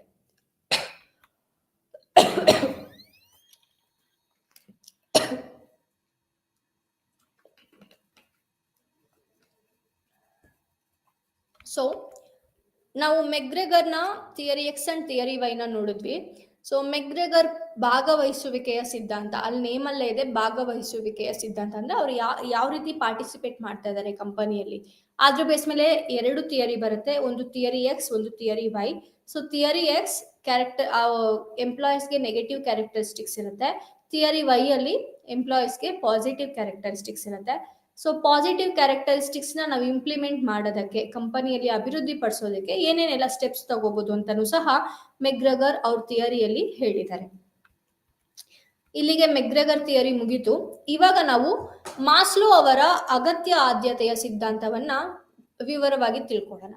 ಸೊ, ಮಾಸ್ಲೋ ಅವರ ಪ್ರಕಾರ, ಸೊ ಅವ್ರ ಥಿಯರಿ ಆಫ್ ಮೋಟಿವೇಶನ್ ಹೇಗಿದೆ ಅಂದ್ರೆ ಅಗತ್ಯದ ಬೇಸ್ ಮೇಲೆ ಇದೆ. ಅಂದ್ರೆ ಅವ್ರಿಗೆ ನೀಡ್ಸ್ ಏನಿದೆ ಅದ್ರ ಬೇಸ್ ಮೇಲೆ ಅವರು ಥಿಯರಿಯನ್ನ ಕೊಟ್ಟಿದ್ದಾರೆ. ಮಾಸ್ಲೋ ಅವರ ಸಿದ್ಧಾಂತವು ಜನರ ಅಗತ್ಯಗಳನ್ನು ಆಧರಿಸಿದೆ. ಸೊ, ಜನರ ಅಗತ್ಯಗಳೇನಿದೆ, ನೀಡ್ಸ್ ಏನಿದೆ ಅದ್ರ ಬೇಸ್ ಮೇಲಿದೆ. ಸೊ, ಮಾಸ್ಲೋ ಅವರ ಪ್ರೇರಣೆಯ ಪ್ರಕ್ರಿಯೆಯು ನಡವಳಿಕೆಯೊಂದಿಗೆ ಪ್ರಾರಂಭವಾಗುತ್ತದೆ. ಅದು ಕನಿಷ್ಠ ಭಾಗಶಃ ನಿರ್ದೇಶಿಸಲ್ಪಡುತ್ತದೆ ಅಗತ್ಯಗಳ ತೃಪ್ತಿಯ ಕಡೆಗೆ. ಸೊ, ಇವರು ಮಾಸ್ಲೋ ಪ್ರಕಾರ ಒಬ್ಬ ವ್ಯಕ್ತಿಯ ನಡವಳಿಕೆ ಅವರ ನೀಡ್ಸ್ ಏನಿದೆ ಅದ್ರ ಬೇಸ್ ಮೇಲೆ ಇರುತ್ತೆ. ಸೊ, ಅದನ್ನ ಇವರು ಸ್ಟೆಪ್ ಬೈ ಸ್ಟೆಪ್ ಹೇಳ್ಕೊಂಡು ಹೋಗಿದ್ದಾರೆ. ಸೊ, ಮಾನವ ಅಗತ್ಯಗಳನ್ನು ವ್ಯವಸ್ಥೆಗೊಳಿಸಬಹುದು ಎಂದು ಅವರು ಕೆಳಗಿನಿಂದ ಹೆಚ್ಚಿನದಕ್ಕೆ ನಿರ್ದಿಷ್ಟ ಕ್ರಮದಲ್ಲಿ ಪ್ರಸ್ತಾಪಿಸಿದರು. ಅಂದ್ರೆ ಸ್ಟೆಪ್ ಬೈ ಸ್ಟೆಪ್. ಸೊ, ಕೆಳಗಿನಿಂದ ಹೆಚ್ಚಿನದಕ್ಕೆ. ಸೊ, ಒಂದಾದ್ಮೇಲೆ ಒಂದು ಅವರು ನೀಟಾಗಿ ಅವ್ರು ಎಕ್ಸ್ಪ್ಲೈನ್ ಮಾಡಿದ್ದಾರೆ. ಈ ಚಾರ್ಟ್ ನೋಡಿದ್ರೆ ನಮ್ಗೆ ಗೊತ್ತಾಗುತ್ತೆ. ಸೊ, ಮಾಸ್ಲೋ ಅವರ ಅಗತ್ಯ ಆದ್ಯತೆಯ ಸಿದ್ಧಾಂತ. ಸೊ, ಸ್ಟೆಪ್ ಬೈ ಸ್ಟೆಪ್ ನಾವಿಲ್ಲಿ ನೋಡ್ಬೇಕಾದ್ರೆ ಮೇಲಿಂದ ನೋಡ್ಬಾರ್ದು. ಸೊ, ಫಸ್ಟ್ ಸ್ಟೆಪ್ ನಮ್ಗೆ ಶಾರೀರಿಕ ಅಗತ್ಯಗಳು, ಅದಾದ್ಮೇಲೆ ಎರಡನೇದು ಸುರಕ್ಷತೆಯ ಅಗತ್ಯಗಳು, ಸಾಮಾಜಿಕ ಅಗತ್ಯಗಳು, ಗೌರವ ಅಗತ್ಯಗಳು, ಸ್ವಯಂ ವಾಸ್ತವೀಕರಣದ ಅಗತ್ಯಗಳು, ಕೊನೆಯದಾಗಿ ವರ್ಗಗಳು ಸ್ವಯಂ ವಾಸ್ತವಿಕ ಇದೇ ಕೊನೆಯ ಹಂತವಾಗಿರುತ್ತೆ. ಸೊ, ಟೋಟಲ್ ಇವರು 5 ಸ್ಟೆಪ್ಸ್ ಆಗಿ ವಿವರಣೆ ಕೊಟ್ಟಿದ್ದಾರೆ. ಸೊ, ಫಸ್ಟ್ ಸ್ಟೆಪ್ ಶಾರೀರಿಕ ಅಗತ್ಯಗಳು. ಸೊ, ಕೆಳಗೆ ಫಸ್ಟ್ ಬಂದಿದೆ ಶಾರೀರಿಕ ಅಗತ್ಯಗಳು. ಸೊ, ಫಸ್ಟ್ ನೀಡ್ ಆಫ್ ಅದನ್ನ ನಾವು ಬೇಸಿಕ್ ನೀಡ್ಸ್ ಅಂತ ಹೇಳ್ತೀವಿ. ಸೊ, ಇಲ್ಲಿ ಒಬ್ಬ ವ್ಯಕ್ತಿಗೆ ಬೇಸಿಕ್ ನೀಡ್ಸ್ ಏನೇನಿರುತ್ತೆ ಅಂದ್ರೆ ಪೋಷಣೆ, ನೀರು, ಗಾಳಿ, ನಿದ್ರೆ, ಆಶಯ. ಪೋಷಣೆ ಅಂದ್ರೆ ಊಟ, ಬಟ್ಟೆ. ಸೊ, ಇವೆಲ್ಲವನ್ನು ಸಹ ಅವರು ಫಸ್ಟ್ ಸ್ಟೆಪ್ ಬೇಸಿಕ್ ನೀಡ್ಸ್ ಅಲ್ಲಿ ಇಟ್ಕೊಂಡಿದ್ದಾರೆ. ಸೊ, ಅದ್ರ ಬೇಸ್ ಮೇಲೆ ಅವರು ಮೋಟಿವೇಟ್ ಆಗ್ತಾರೆ. ಅವ್ರಿಗೆ ಬೇಸಿಕ್ ನೀಡ್ಸ್ ನ ಕಂಪ್ಲೀಟ್ ಮಾಡ್ಕೊಳಕ್ಕಾದ್ರೂ ಅವರು ಕೆಲಸವನ್ನ ಮಾಡ್ತಾರೆ, ಅಥವಾ ಅದನ್ನ ಪೂರೈಸ್ಕೊಳ್ಳಕ್ಕೆ ಅವ್ರು ಏನಾದ್ರೂ ಒಂದು ಮಾಡ್ಕೊಂತಾರೆ. ಸೊ, ಅದನ್ನ ಫಸ್ಟ್ ಸ್ಟೆಪ್ ಅಲ್ಲಿ ಹೇಳಿದ್ದಾರೆ. ಎರಡನೇದ್ರಲ್ಲಿ ಸುರಕ್ಷತೆಯ ಅಗತ್ಯಗಳು. ಸೊ, ಸೇಫ್ಟಿ ನೀಡ್ಸ್ ಅಂತ ಹೇಳ್ತೀವಿ. ಸೊ, ಸೇಫ್ಟಿ ನೀಡ್ಸ್ಗೆ ಅವ್ರು ಏನೇನ್ ಮಾಡ್ತಾ ಇದ್ದಾರೆ ಅಂದ್ರೆ ಭದ್ರತೆ, ಮನೆ ಆಗಿರ್ಬೋದು, ಸ್ಥಿರತೆ, ಮುನ್ಸೂಚನೆ, ರಕ್ಷಣೆ, ಭಯದಿಂದ ಮುಕ್ತಿ, ರಚನೆ, ಆದೇಶ, ಕಾನೂನು, ಮಿತಿ. ಇವೆಲ್ಲವೂ ಸಹ ನಮ್ಗೆ ಸೆಕೆಂಡ್ ಸ್ಟೆಪ್ ಅಲ್ಲಿ ಬರುತ್ತೆ. ಸೊ, ಫಸ್ಟ್ ಫುಡ್, ವಾಟರ್, ನಿದ್ದೆ, ಗಾಳಿ ಇವೆಲ್ಲವೂ ಸಹ ತುಂಬಾ ಮುಖ್ಯ ಬೇಸಿಕ್ ನೀಡ್. ಎರಡನೇದು ಸುರಕ್ಷತೆಯ ನೀಡ್ಸ್ ಆಗಿರುತ್ತೆ. ಸೊ ಸೇಫ್ಟಿ ನೀಡ್ಸ್ ಅಲ್ಲಿ ನಮ್ಗೆ ಮನೆ ಆಗಿರ್ಬೋದು, ಸ್ಥಿರತೆ, ಭದ್ರತೆ ಇವೆಲ್ಲವೂ ಸಹ ನಮ್ಗೆ ಬೇಕಿರುತ್ತೆ. ಮೂರನೇ ಸ್ಟೆಪ್ ಅಲ್ಲಿ ಏನ್ ಬೇಕಾಗುತ್ತೆ ಅಂದ್ರೆ ಸಾಮಾಜಿಕ ಅಗತ್ಯಗಳು, ಅಂದ್ರೆ social needs. So, social needs ಅಲ್ಲಿ ನಮ್ ಜೊತೆ ಯಾರಿದ್ದಾರೆ, ಅಥವಾ ನಮ್ಗೆ ಏನೇನೆಲ್ಲ ಬೇಕು, ಅದರಲ್ಲಿ ನಾವು ಪ್ರೀತಿಯನ್ನು ನೀಡುವುದು ಮತ್ತು ಸ್ವೀಕರಿಸುವುದು. ಸೊ, ನಾವು ಯಾವ ರೀತಿ ಪ್ರೀತಿಯನ್ನ ನೀಡ್ತಾ ಇದೀವಿ, ಸ್ವೀಕಾರ ಮಾಡ್ಕೊಂತ ಇದೀವಿ, ಅದು ಸಹ ಇಂಪಾರ್ಟೆಂಟ್. ಆತ್ಮೀಯತೆ, ಸ್ನೇಹ, ಮೃದುತ್ವ, ಬಾಂಧವ್ಯ, ಪ್ರೀತಿ, ಸೇರಿರುವಿಕೆ. ಸೊ, ಇವೆಲ್ಲವೂ ಸಹ ನಮ್ಗೆ ಸಾಮಾಜಿಕ ಅಗತ್ಯಗಳಲ್ಲಿ ಬರುತ್ತೆ. ಸೊ, ನಾಲ್ಕನೇದಾಗಿ ಗೌರವ ಅಗತ್ಯಗಳು. ಅಂದ್ರೆ ರೆಸ್ಪೆಕ್ಟ್. ಸೊ ಯಾವ ರೀತಿ ನಮ್ಗೆ ರೆಸ್ಪೆಕ್ಟ್ ಸಿಗತ್ತೆ? ಅದ್ರಲ್ಲಿ ಧನಾತ್ಮಕ ಸ್ವಯಂ ಮೌಲ್ಯಮಾಪನ, ಘನತೆ, ಸಾಧನೆ, ಪಾಂಡಿತ್ಯ, ಸಾಮರ್ಥ್ಯ, ಸ್ವಾತಂತ್ರ್ಯ, ಖ್ಯಾತಿ, ಪ್ರತಿಷ್ಠೆ ಇವೆಲ್ಲವನ್ನು ಸಹ ಅವರು 4th ಸ್ಟೆಪ್ ಅಲ್ಲಿ ಅವ್ರು ಎಕ್ಸ್‌ಪ್ಲೇನ್ ಮಾಡ್ತಾ ಇದ್ದಾರೆ. ಅಂದ್ರೆ ಗೌರವ ಅಗತ್ಯಗಳಿಗೆ ಕಂಪೇರ್ ಮಾಡಿದ್ರೆ ಶಾರೀರಿಕ ಅಗತ್ಯ ತುಂಬಾ ಮುಖ್ಯ. ಸೊ ಅದನ್ನ ಅವ್ರು ಹೇಳಕ್ ಟ್ರೈ ಮಾಡ್ತಾ ಇದ್ದಾರೆ. ಸೊ ಇಲ್ಲಿ ನೀಡ್ಸ್‌ನ ಅವರು ಕೆಳಗಿಂದ ಮೇಲೆಗೆ ಅವರು ಹೇಳ್ಕೊಂತ ಬರ್ತಿದ್ದಾರೆ. Basic need is very important than ಗೌರವ ಅಥವಾ ಬೇರೆ ಅದ್ರ ಮೇಲೇನೂ ಒಂದಿದೆ. ಸ್ವಯಂ ವಾಸ್ತವಿಕದ ಅಗತ್ಯಗಳು ಅಂದ್ರೆ ಅವ್ರು ಏನ್ ಅಚೀವ್ಮೆಂಟ್ ಕೊನೆಗೆ ಮಾಡ್ತಾ ಇದ್ದಾರೆ, ಅವ್ರು ಏನ್ ಅಚೀವ್ಮೆಂಟ್ ಇಟ್ಕೊಂಡಿದ್ರು ಹೇಗ್ ಮಾಡ್ತಾ ಇದ್ದಾರೆ, ಅದನ್ನ ನಾವು ಕೊನೆಯ ಹಂತದಲ್ಲಿ ನೋಡ್ತೀವಿ. ಸೊ ಅಲ್ಲಿ ಸ್ವಯಂ ಪೂರೈಸುವಿಕೆ, ಬೆಳವಣಿಗೆ, ಯೂನಿಟಿ, ಅಂಡರ್ಸ್ಟ್ಯಾಂಡಿಂಗ್, ಸೌಂದರ್ಯ, ನೈತಿಕತೆ, ಅನ್ವೇಷಣೆ, ಸೊ ಇವೆಲ್ಲವನ್ನು ಸಹ ಕೊನೆಯ ಹಂತದಲ್ಲಿ ಅವರು ಹೇಳಕ್ಕೆ ಟ್ರೈ ಮಾಡಿದ್ದಾರೆ. ಅಂದ್ರೆ ಅವ್ರ ಪ್ರಕಾರ ಮೊದಲ ಹಂತದಲ್ಲಿ ಒಬ್ಬ ಮಾನವನ ಅಗತ್ಯ ಏನ್ ಬೇಕಿರುತ್ತೆ, ಅವ್ರಿಗೆ ಏನೇನೆಲ್ಲ ನೀಡ್ಸ್ ಇದೆ ಅವೆಲ್ಲವೂ ಸಹ ಬೇಸಿಕ್ ನೀಡ್ ಆಗಿರುತ್ತೆ. ಎರಡನೇದಾಗಿ ಸೇಫ್ಟಿ ನೀಡ್ಸ್, ಸುರಕ್ಷತೆ ಅಗತ್ಯತೆ, ಮೂರನೇದಾಗಿ ಸಾಮಾಜಿಕ, ನಾಲ್ಕನೇದಾಗಿ ಗೌರವ, ಕೊನೆಯದಾಗಿ ಸ್ವಯಂ ವಾಸ್ತವೀಕರಣ. ಸೊ ಇವೆಲ್ಲವೂ ಸಹ ಅಗತ್ಯಗಳ ಬೇಸ್ ಮೇಲೆ ಅವರು ಡಿವೈಡ್ ಮಾಡಿದ್ದಾರೆ. ಸೊ ಇದು ಮಾಸ್ಲೋ ಅವರ ಅಗತ್ಯ ಆದ್ಯತೆಯ ಸಿದ್ಧಾಂತ. ಅಗತ್ಯಗಳು ಕ್ರಮಾನುಗತವನ್ನು ಅನುಸರಿಸುತ್ತವೆ. ಆದ್ಯತೆಯ ಮಾದರಿಯು ಎಲ್ಲಾ ಸ್ಥಳಗಳಲ್ಲಿ ಎಲ್ಲಾ ಸಮಯದಲ್ಲೂ ಅನ್ವಯಿಸದಿರಬಹುದು. ಸೊ ಇಲ್ಲಿ ಅವ್ರು ಹೇಳಿರೋ ಪ್ರಕಾರ ಈ 5 ಸ್ಟೆಪ್ಸು ಸಹ ಎಲ್ಲಾ ಕಡೆ ಅಡಾಪ್ಟ್ ಆಗತ್ತಾ ಅಂದ್ರೆ ನೋ. ಸೊ ಎಲ್ಲಾ ಕಡೆನೂ ಅಡಾಪ್ಟ್ ಆಗತ್ತೆ, ಎಲ್ಲಾ ಕಡೆನೂ ಮಾಸ್ಲೋ ಥಿಯರಿ ಸೂಟ್ ಆಗತ್ತೆ ಅಂದ್ರೆ ಅದು ಆಗೋದಕ್ಕೆ ಸಾಧ್ಯವಿಲ್ಲ. ಸೊ ಕಾಂಟಿನೆಂಟಲ್ ಯುರೋಪಿಯನ್ ದೇಶಗಳು ಮತ್ತು ಜಪಾನ್ ಮಾದರಿಯು ಇಲ್ಲ ಎಂದು ತೋರಿಸಿದೆ. ಸೊ ಕಾಂಟಿನೆಂಟಲ್ ಯುರೋಪಿಯನ್ ಮತ್ತೆ ಜಪಾನ್ ಈ ದೇಶಗಳಲ್ಲಿ ಇದು ಫಾಲೋ ಮಾಡಕ್ಕಾಗಲ್ಲ. ಅವ್ರ ಪ್ರಕಾರ ಇದು ಎಲ್ಲಾ ಪ್ಲೇಸಲ್ಲೂ ಅಡಾಪ್ಟ್ ಆಗಲ್ಲ ಅಂತ ಅವರು ಹೇಳಕ್ಕೆ ಟ್ರೈ ಮಾಡಿದ್ದಾರೆ. ಅವರ ವ್ಯವಸ್ಥಾಪಕರಿಗೆ ಚೆನ್ನಾಗಿ ಅನ್ವಯಿಸಿ ಅಗತ್ಯಗಳ ತೃಪ್ತಿಯ ಮಟ್ಟವು ಇರುವುದಿಲ್ಲ. ಅಗತ್ಯ ಆದ್ಯತೆಯ ಮಾದರಿಗೆ ಅನುಗುಣವಾಗಿ ಬದಲಾಗುತ್ತವೆ. ಸೊ ಅಗತ್ಯ ಅನ್ನೋದು ಇಲ್ಲಿರೋ ಸ್ಟೆಪ್ಸ್ ಪ್ರಕಾರನೇ ಆಗಲ್ಲ, ಇದು ಚೇಂಜಸ್ ಆಗೋ ಚಾನ್ಸಸ್ ಇರುತ್ತೆ. ಸೊ ಟೈಮ್ ಟು ಟೈಮ್ ಎಲ್ಲ ಈ 5 ಸ್ಟೆಪ್ಸು ಸಹ ಲೈಕ್ ಮೇಲೆ ಕೆಳಗೆ ಆಗೋ ಚಾನ್ಸಸ್ ಇರುತ್ತೆ. ಸೊ ಇದು ವಾಸ್ತವದ ಪ್ರಕಾರ. ಇದು ಮಾಸ್ಲೋ ಅವರ ಅಗತ್ಯ ಆದ್ಯತೆಯ ಸಿದ್ಧಾಂತ. ಸೊ ನಾವಿವಾಗ 2 ಸಿದ್ಧಾಂತವನ್ನ ನೋಡಿದೀವಿ. ಒಂದು ಮೆಕ್ಗ್ರೆಗರ್ನ ಪಾರ್ಟಿಸಿಪೇಷನ್ ಥಿಯರಿ, ಎರಡನೇದು ಮಾಸ್ಲೋ ಅವರ ನೀಡ್ಸ್ ಹೈರಾರ್ಕಿ ಥಿಯರಿ. ಸೊ ಇವಾಗ ಇವೆರಡರ ಮಧ್ಯೆ ಏನ್ ಡಿಫ್ರೆನ್ಸ್ ಇದೆ ಅನ್ನೋದನ್ನ ನೋಡೋಣ. ಅದಕ್ಕೆ ಮುಂಚೆ ಇನ್ನೊಂದು ಥಿಯರಿ ಇದೆ, ಅದು ಹರ್ಸ್ಬರ್ಗ್ನ ಸಿದ್ಧಾಂತ. ಸೊ ಹರ್ಸ್ಬರ್ಗ್ ಸಿದ್ಧಾಂತ ಇವ್ರ ಪ್ರಕಾರ ನಿರ್ವಹಣೆ ಮತ್ತು ಪ್ರೇರಕ ಅಂಶಗಳನ್ನ ಇವ್ರು ತಗೊಂಡಿದ್ದಾರೆ. ಸೊ ಇದು ಏನಕ್ಕೋಸ್ಕರ ಹರ್ಸ್ಬರ್ಗ್ ಸಿದ್ಧಾಂತ ಅಂದ್ರೆ ಇವರು 2 ವಿಧದ ಬೇಸ್ ಮೇಲೆ ಅವರು ಸಿದ್ಧಾಂತವನ್ನ ಕ್ರಿಯೇಟ್ ಮಾಡಿದ್ದಾರೆ. ಸೊ ಶಾರೀರಿಕ ಅಥವಾ ಪ್ರಾಥಮಿಕ ಅಗತ್ಯಗಳನ್ನ ಒಂದ್ ಕಡೆ, ಸಾಮಾಜಿಕ, ಮಾನಸಿಕ, ಅಹಂ ಅಥವಾ ದ್ವಿತೀಯ ಅಗತ್ಯಗಳು ಇದನ್ನ 2 ಕಡೆ. ಅಂದ್ರೆ ಆಲ್ರೆಡಿ ಮಾಸ್ಲೋ ಅವರು ಶಾರೀರಿಕ ಅಥವಾ ಪ್ರಾಥಮಿಕ ಅಗತ್ಯಗಳನ್ನ ಫಸ್ಟ್ ಸ್ಟೆಪ್ ಅಲ್ಲಿ ಹೇಳಿದ್ದಾರೆ. ಇನ್ ಮಿಕ್ಕಿದ್ ಎಲ್ಲಾನು ಸಹ ಇವರು ಸೆಕೆಂಡ್ ಸ್ಟೆಪ್ ಅಲ್ಲಿ ಹೇಳ್ತಾ ಬರ್ತಿದ್ದಾರೆ. ಸೊ ಮಾಸ್ಲೋ ಅವರು 5 ಸ್ಟೆಪ್ಸ್ ನ ಮಾಡಿದ್ರು, ಬಟ್ ಇವರು ಅದನ್ನ 2 ಸ್ಟೆಪ್ ಆಗಿ ಕನ್ವರ್ಟ್ ಮಾಡಿ ಹೇಳ್ತಿದ್ದಾರೆ. ಅದೊಂದೇ ಮೇಜರ್ ಡಿಫ್ರೆನ್ಸ್. ಸೊ ಇದ್ರಲ್ಲಿ ಇವ್ರ ಪ್ರಕಾರ ನಿರ್ವಹಣೆ ಅಥವಾ ನೈರ್ಮಲ್ಯದ ಅಂಶಗಳನ್ನ ಒಂದ್ ಕಡೆ ಹೇಳಿದ್ದಾರೆ, ಮತ್ತೆ ಪ್ರೇರಕ ಅಂಶಗಳನ್ನ ಒಂದ್ ಕಡೆ ಹೇಳಿದ್ದಾರೆ. ಸೊ ಇವಾಗ ನಾವು ಹರ್ಸ್ಬರ್ಗು ಮತ್ತೆ ಮಾಸ್ಲೋ ಸಿದ್ಧಾಂತ ಇವೆರಡಕ್ಕೂ ಏನ್ ವ್ಯತ್ಯಾಸ ಅಂತ ತಿಳ್ಕೊಳ್ಳೋಣ. ಸೊ ಮೊದಲನೇದಾಗಿ ಹರ್ಸ್ಬರ್ಗ್ ಮತ್ತು ಮಾಸ್ಲೋ ಸಿದ್ಧಾಂತಗಳು ಪ್ರೇರಕ ಅಂಶಗಳ ಮೇಲೆ ಕೇಂದ್ರೀಕರಿಸುತ್ತವೆ. ಮಾಸ್ಲೋ ಅವರ ಪ್ರೇರಣೆ ಸಿದ್ಧಾಂತವು ಅಗತ್ಯಗಳ ಕ್ರಮಾನುಗತವನ್ನು ಆಧರಿಸಿದೆ.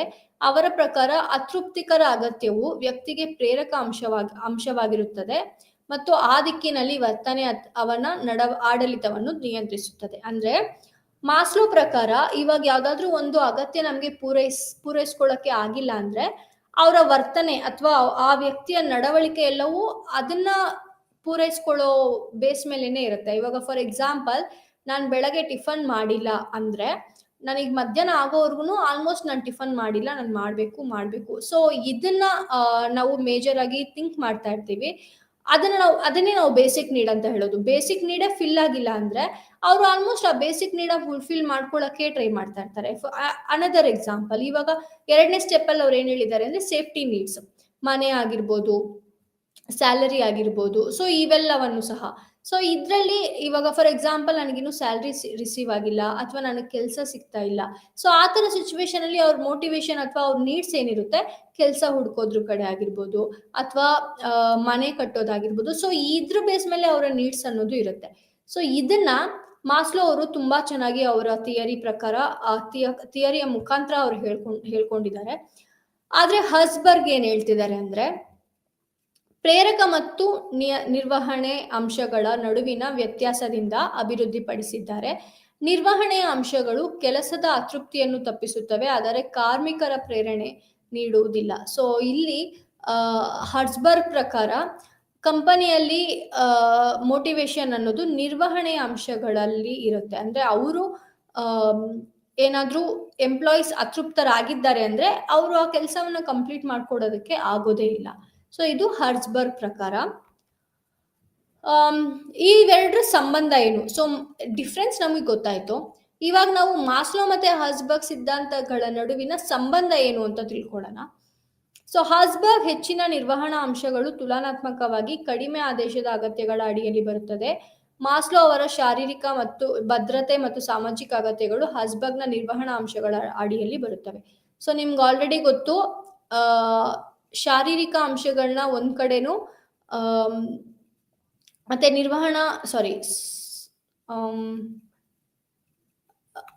ಈ ಹರ್ಸ್ಬರ್ಗ್ ಆಲ್ರೆಡಿ ನಿಮ್ಗೆ ಗೊತ್ತಿರೋ ಶಾರೀರಿಕ ಅಂಶಗಳನ್ನ ಒಂದ್ ಕಡೆ, ಸಾಮಾಜಿಕ ಮಾನಸಿಕ ಅಹಂ ಅಥವಾ ದ್ವಿತೀಯ ಅಗತ್ಯಗಳು, ಇದನ್ನ ಇವರು 2ನೇ ಕಡೆ ಅವರು ಡಿವೈಡ್ ಮಾಡಿದ್ದಾರೆ. ಸೊ ಇದು ಮೇಜರ್ ಡಿಫ್ರೆನ್ಸ್.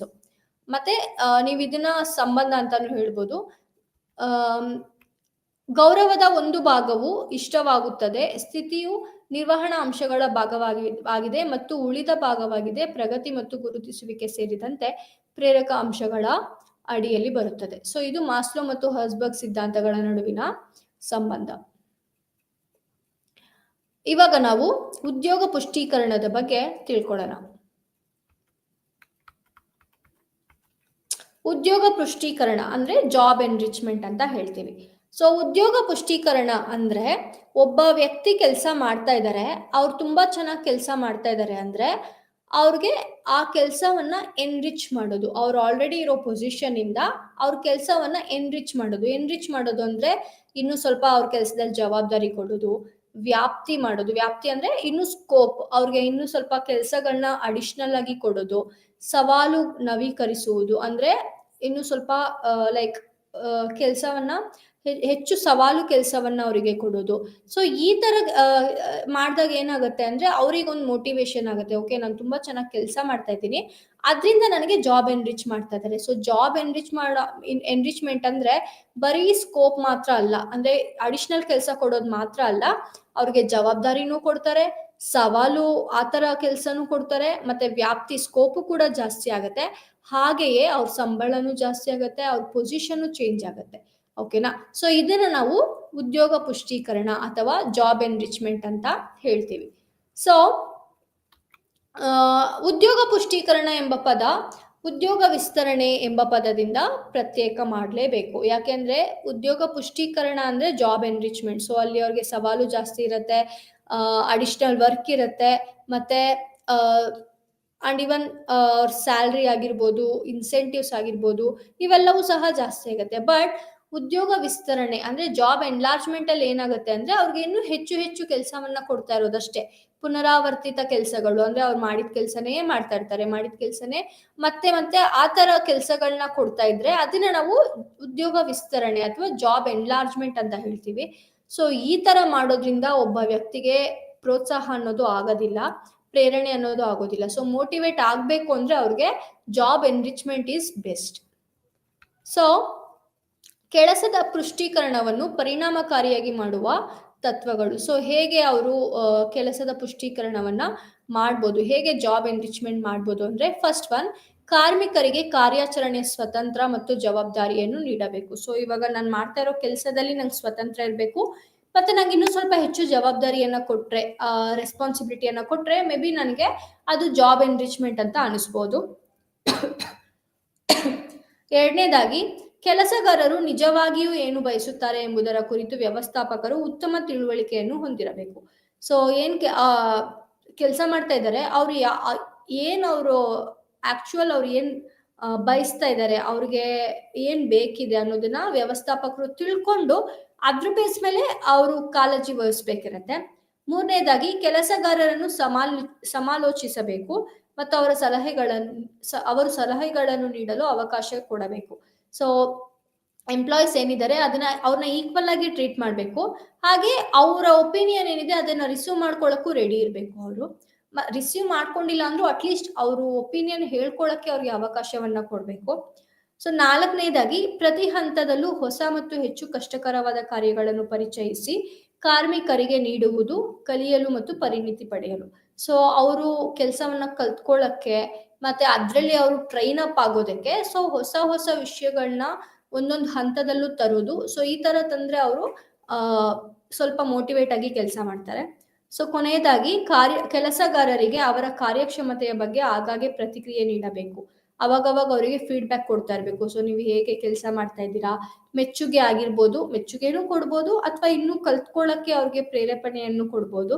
ಸೊ ಇವೆಲ್ಲವೂ ಸಹ ಕೆಲಸದ ಪುಷ್ಟೀಕರಣವನ್ನ ಪರಿಣಾಮಕಾರಿಯಾಗಿ ಮಾಡೋದಕ್ಕೆ ಕೆಲವೊಂದು ವಿಧಾನಗಳು. ಇವೆಲ್ಲ ಮಾಡಿದ್ರೆ ಅವ್ರಿಗೆ ಮೇ ಬಿ ಇನ್ನೂ ಜಾಸ್ತಿ ಮೋಟಿವೇಟ್ ಆಗಿ ಕೆಲಸವನ್ನ ಮಾಡ್ತಾರೆ. ಉದ್ಯೋಗ ಪುಷ್ಟೀಕರಣದ ಪ್ರಯೋಜನಗಳು ಅಥವಾ ಉದ್ಯೋಗ ಪುಷ್ಟೀಕರಣದ ಅನುಕೂಲಗಳು. ಸೊ ಜಾಬ್ ಎನ್ರಿಚ್ಮೆಂಟ್ ಮಾಡಿದ್ರೆ ಏನೇನೆಲ್ಲ ಬೆನಿಫಿಟ್ಸ್ ಇದೆ ಕಂಪನಿಗೆ ಅಂದ್ರೆ, ಫಸ್ಟ್ ಒನ್, ಇದು ಕೆಲಸವನ್ನು ಆಸಕ್ತಿದಾಯಕವಾಗಿಸುತ್ತದೆ. ಸೊ ತುಂಬಾ ಎಂಥೂಸಿಯಾಸಮ್ ಇಂದ, ತುಂಬಾ ಆಸಕ್ತಿಯಿಂದ ಕೆಲಸ ಮಾಡೋದಕ್ಕೆ ಅವ್ರಿಗೆ ಇಚ್ಛೆಯನ್ನ ಕೊಡುತ್ತೆ. ಎರಡನೇದಾಗಿ, ಇದು ಗೈರು ಹಾಜರಿ ಮತ್ತು ಕಾರ್ಮಿಕ ವಹಿವಾಟಿನ ದರಗಳನ್ನು ಕಡಿಮೆ ಮಾಡುತ್ತದೆ. ಅಂದ್ರೆ ಆಬ್ಸೆಂಟಿಸಮ್, ಜಾಸ್ತಿ ಆಬ್ಸೆಂಟ್ ಆಗೋದಿಲ್ಲ. ಮತ್ತೆ ಕೆಲಸವನ್ನ ಮಾಡ್ಬೇಕು ಅನ್ನೋ ಒಂದು ಮೋಟಿವೇಶನ್ ಅನ್ನ ಕೊಡುತ್ತೆ. ಸೊ ಮೂರನೇದಾಗಿ, ಇದು ಬೆಳವಣಿಗೆ ಮತ್ತು ಪ್ರಗತಿಗೆ ಅವಕಾಶ ಮೂಲಕ ಪ್ರೇರಣೆಗೆ ಸಹಾಯ ಮಾಡುತ್ತದೆ. ಸೊ ಒಂದೇ ಕೆಲಸವನ್ನ ಮಾಡಿದ ಕೆಲಸನೇ ಮಾಡೋದ್ರ ಬದಲು ಹೊಸ ಕೆಲಸ ಕಲ್ತ್ಕೊಂಡಂಗೂ ಆಗತ್ತೆ. ಸೊ ಅವರಿಗೂ ಸಹ ಲೈಕ್ ಬೆಳವಣಿಗೆ ಆಗೋದಕ್ಕೆ ಇದು ತುಂಬಾ ಹೆಲ್ಪ್ಫುಲ್ ಆಗಿರುತ್ತೆ. ಸೊ ನಾಲ್ಕನೇದಾಗಿ, ಇದು ಬಲವರ್ಧನೆಗಾಗಿ ಮಾಡುತ್ತದೆ ಮತ್ತು ಕಾರ್ಮಿಕರ ಕೌಶಲ್ಯವನ್ನು ಹೆಚ್ಚಿಸುತ್ತದೆ. ಸೊ ಇಲ್ಲಿ ಯಾರು ಕೆಲಸ ಮಾಡ್ತಾ ಇದ್ದಾರೆ ಅವರು ಅವರ ಸ್ಕಿಲ್ಸ್ ನ ಎನ್ಹಾನ್ಸ್ ಮಾಡ್ಕೊಳ್ಳೋಕೆ ತುಂಬಾ ಹೆಲ್ಪ್ಫುಲ್ ಆಗಿರುತ್ತೆ. ಕೆಲಸಗಾರರು ಹೆಚ್ಚಿನ ಉದ್ಯೋಗ ತೃಪ್ತಿಯನ್ನು ಪಡೆಯುತ್ತಾರೆ. ಸೊ ಅಲ್ಲಿ ಕೆಲಸ ಮಾಡ್ತಾ ಇರೋರು ಜಾಬ್ ಎನ್ರಿಚ್ಮೆಂಟ್ ಆಗಿದೆ ಅಂದ್ರೆ ಅವರ ಉದ್ಯೋಗವನ್ನ ಮಾಡ್ಬೇಕಾದ್ರೆ ತುಂಬಾ ತೃಪ್ತಿಯಿಂದ ಆ ಕೆಲಸವನ್ನ ಮಾಡ್ತಾರೆ. ಸೊ ಕೊನೆಯದಾಗಿ, ಉತ್ಪಾದನೆಯನ್ನು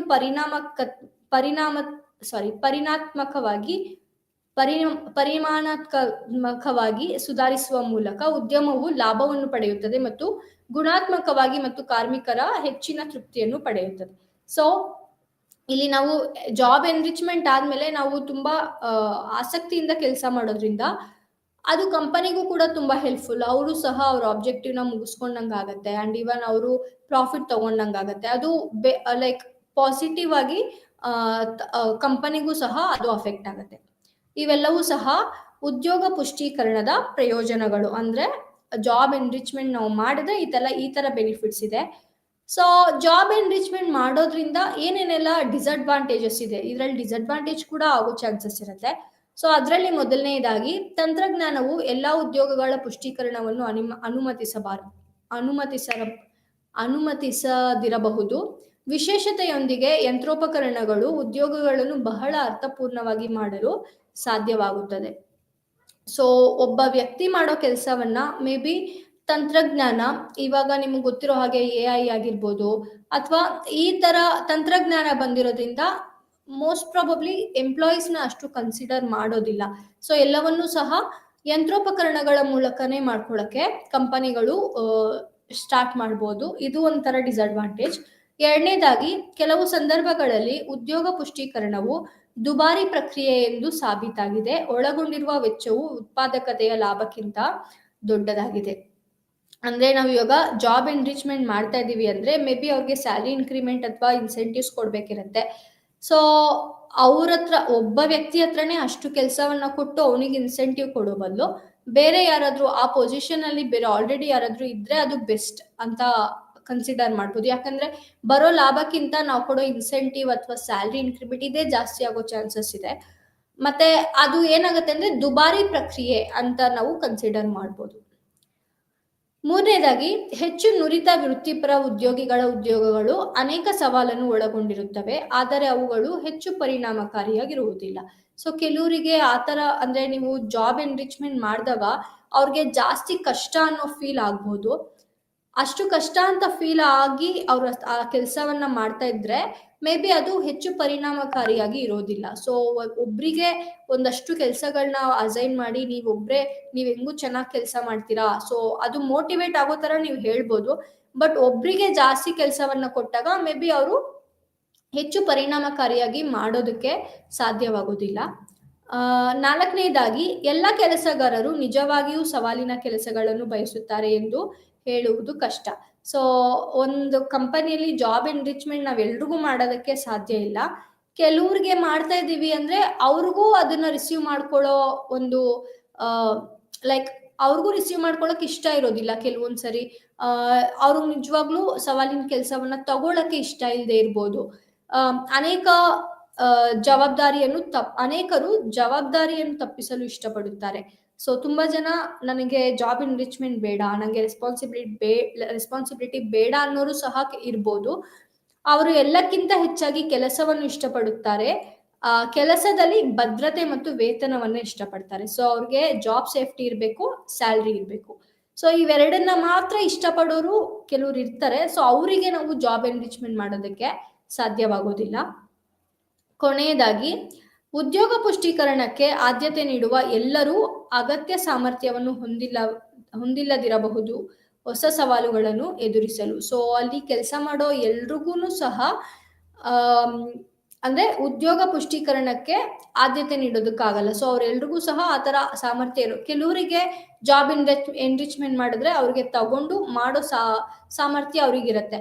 ಬಟ್ ಇದೇ ಸಾಮರ್ಥ್ಯ ಎಲ್ರಿಗೂ ಇರುತ್ತಾ ಅಂದ್ರೆ ಅದು ಹೇಳೋದಕ್ಕಾಗಲ್ಲ. ಸೊ ಇವೆಲ್ಲವೂ ಸಹ ಉದ್ಯೋಗ ಪುಷ್ಟೀಕರಣದ ಮಿತಿಗಳು, ಅಥವಾ ಉದ್ಯೋಗ ಪುಷ್ಟೀಕರಣ ಮಾಡಿದ್ರೆ ಈ ತರ ಡಿಸ್ಅಡ್ವಾಂಟೇಜಸ್ ಆಗ್ಬೋದು ಅಂತ ನಾವು ಈ 5 ಪಾಯಿಂಟ್ಸ್ನ ನಾವು ಹೇಳ್ಬೋದು. ಸೊ ನೆಕ್ಸ್ಟ್ ಕ್ಲಾಸ್ನಲ್ಲಿ ನಾವು ಪ್ರೇರಣೆಯ ವಿಧಗಳನ್ನ ತಿಳ್ಕೊಳ್ಳೋಣ. ಇಲ್ಲಿ ನಮಗೆ ಧನಾತ್ಮಕ, ಋಣಾತ್ಮಕ, ಬಾಹ್ಯ, ಆಂತರಿಕ, ಹಣಕಾಸು, ಆರ್ಥಿಕೇತರ, ಸೊ ಈ ತರ 3 ರೀತಿಯ ಮೋಟಿವೇಶನ್ಗಳಿದಾವೆ. ಸೊ ಇದನ್ನ ನಾವು ನೆಕ್ಸ್ಟ್ ಕ್ಲಾಸ್ನಲ್ಲಿ ತಿಳ್ಕೊಳ್ಳೋಣ. ಸೊ ಇವತ್ತಿನ ಕ್ಲಾಸ್ನಲ್ಲಿ ನಾವು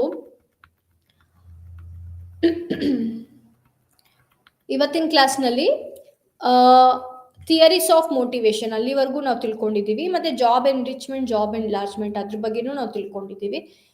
ಸೊ ಆಬ್ಜೆಕ್ಟಿವ್ಸ್ ತಿಳ್ಕೊಂಡಾಯ್ತು. ಇಂಟ್ರೊಡಕ್ಷನ್ ಅಂದ್ರೆ ಮೋಟಿವೇಶನ್ ಅಂದ್ರೆ ಏನು, ಪ್ರೇರಣೆ ಅಂದ್ರೆ ಏನು, ಅದರ ಡೆಫಿನೇಷನ್ ಸಹ ನಾವು ನೋಡಿದ್ವಿ. ಸೊ ಕಾನ್ಸೆಪ್ಟ್ ಆಫ್ ಮೋಟಿವೇಶನ್ ನೋಡಿದೀವಿ. ನೇಚರ್, ಸ್ವಭಾವ, ಮೋಟಿವೇಶನ್ ನ ಸ್ವಭಾವ ಏನು, ಪ್ರೋಸೆಸ್ ಆಫ್ ಮೋಟಿವೇಶನ್ ಇಲ್ಲಿ ನಮಗೆ 3 ಇಂದ 4 ಸ್ಟೆಪ್ ಬರುತ್ತೆ, ಅದನ್ನ ಸಹ ನಾವು ವಿವರವಾಗಿ ತಿಳ್ಕೊಂಡಿದ್ದೀವಿ. So role of motivation, so motivation ಮಾಡೋದ್ರಿಂದ ಹೇಗೆಲ್ಲ ಇಂಪ್ರೂವ್ಮೆಂಟ್ಸ್ ಆಗುತ್ತೆ ಅಂತ ನಾವು ತಿಳ್ಕೊಂಡಿದ್ದೀವಿ. ಸೊ ಥಿಯರೀಸ್ ಆಫ್ ಮೋಟಿವೇಶನ್ ಇದು ತುಂಬಾ important. So theories of motivation ಅಲ್ಲಿ ನಾವು 3 ಥಿಯರಿಗಳನ್ನ ತಿಳ್ಕೊಂಡಿದ್ದೀವಿ. ಸೊ ಒಂದು ಮೆಗ್ರೆಗರ್ನ ಭಾಗವಹಿಸುವಿಕೆಯ ಸಿದ್ಧಾಂತ, ಇದರಲ್ಲಿ ನಾವು theory X and theory Y ನ ತಿಳ್ಕೊಂಡ್ವಿ. ಸೊ ಥಿಯರಿ ವೈ ಪ್ರಕಾರ ಅಲ್ಲಿ ಕೆಲಸ ಮಾಡೋರು ಆಲ್ಮೋಸ್ಟ್ ಅವರು ನೆಗೆಟಿವ್ ಕ್ಯಾರೆಕ್ಟರಿಸ್ಟಿಕ್ಸ್ ನ ಇಟ್ಕೊಂಡಿರ್ತಾರೆ. ಸೊ ನೆಗೆಟಿವ್ ಕ್ಯಾರೆಕ್ಟರಿಸ್ಟಿಕ್ಸ್ ಅಂದ್ರೆ ನಿಮ್ಗೆ ನೆನಪಾಗಬೇಕು. ಸೊ ಈ ತರ ಕ್ಯಾರೆಕ್ಟರಿಸ್ಟಿಕ್ಸ್, ಈ ತರ ಕ್ಯಾರೆಕ್ಟರಿಸ್ಟಿಕ್ಸ್ ನ ಇಟ್ಕೊಂಡಿದ್ರೆ ಅವ್ರನ್ನ ನಾವು ಥಿಯರಿ ಎಕ್ಸ್ ಜನ ಅಂತ ಹೇಳ್ಬೋದು. ಅಂದ್ರೆ ಅವ್ರಿಗೆ ಸಮಗ್ರತೆಯ ಕೊರತೆ ಇರುತ್ತೆ, ಜವಾಬ್ದಾರಿಯನ್ನ ತಪ್ಪಿಸ್ಕೊಂತಾರೆ, ಮತ್ತೆ ಸೋಮಾರಿ ಆಗಿರ್ತಾರೆ, ಆದಷ್ಟು ಕಡಿಮೆ ಕೆಲಸ ಮಾಡ್ತಾ ಇರ್ತಾರೆ, ಅವ್ರಿಗೆ ಸಾಧನೆ ಮಾಡ್ಬೇಕು ಅಂತ ಆಸಕ್ತಿ ಇರೋದಿಲ್ಲ, ಮತ್ತೆ ಈ ತರ ನಡವಳಿಕೆಗಳನ್ನ ಇಟ್ಕೊಂಡಿದ್ರೆ ಅವ್ರನ್ನ ಥಿಯರಿ ಎಕ್ಸ್ ಜನರು ಅಂತ ಹೇಳ್ತೀವಿ.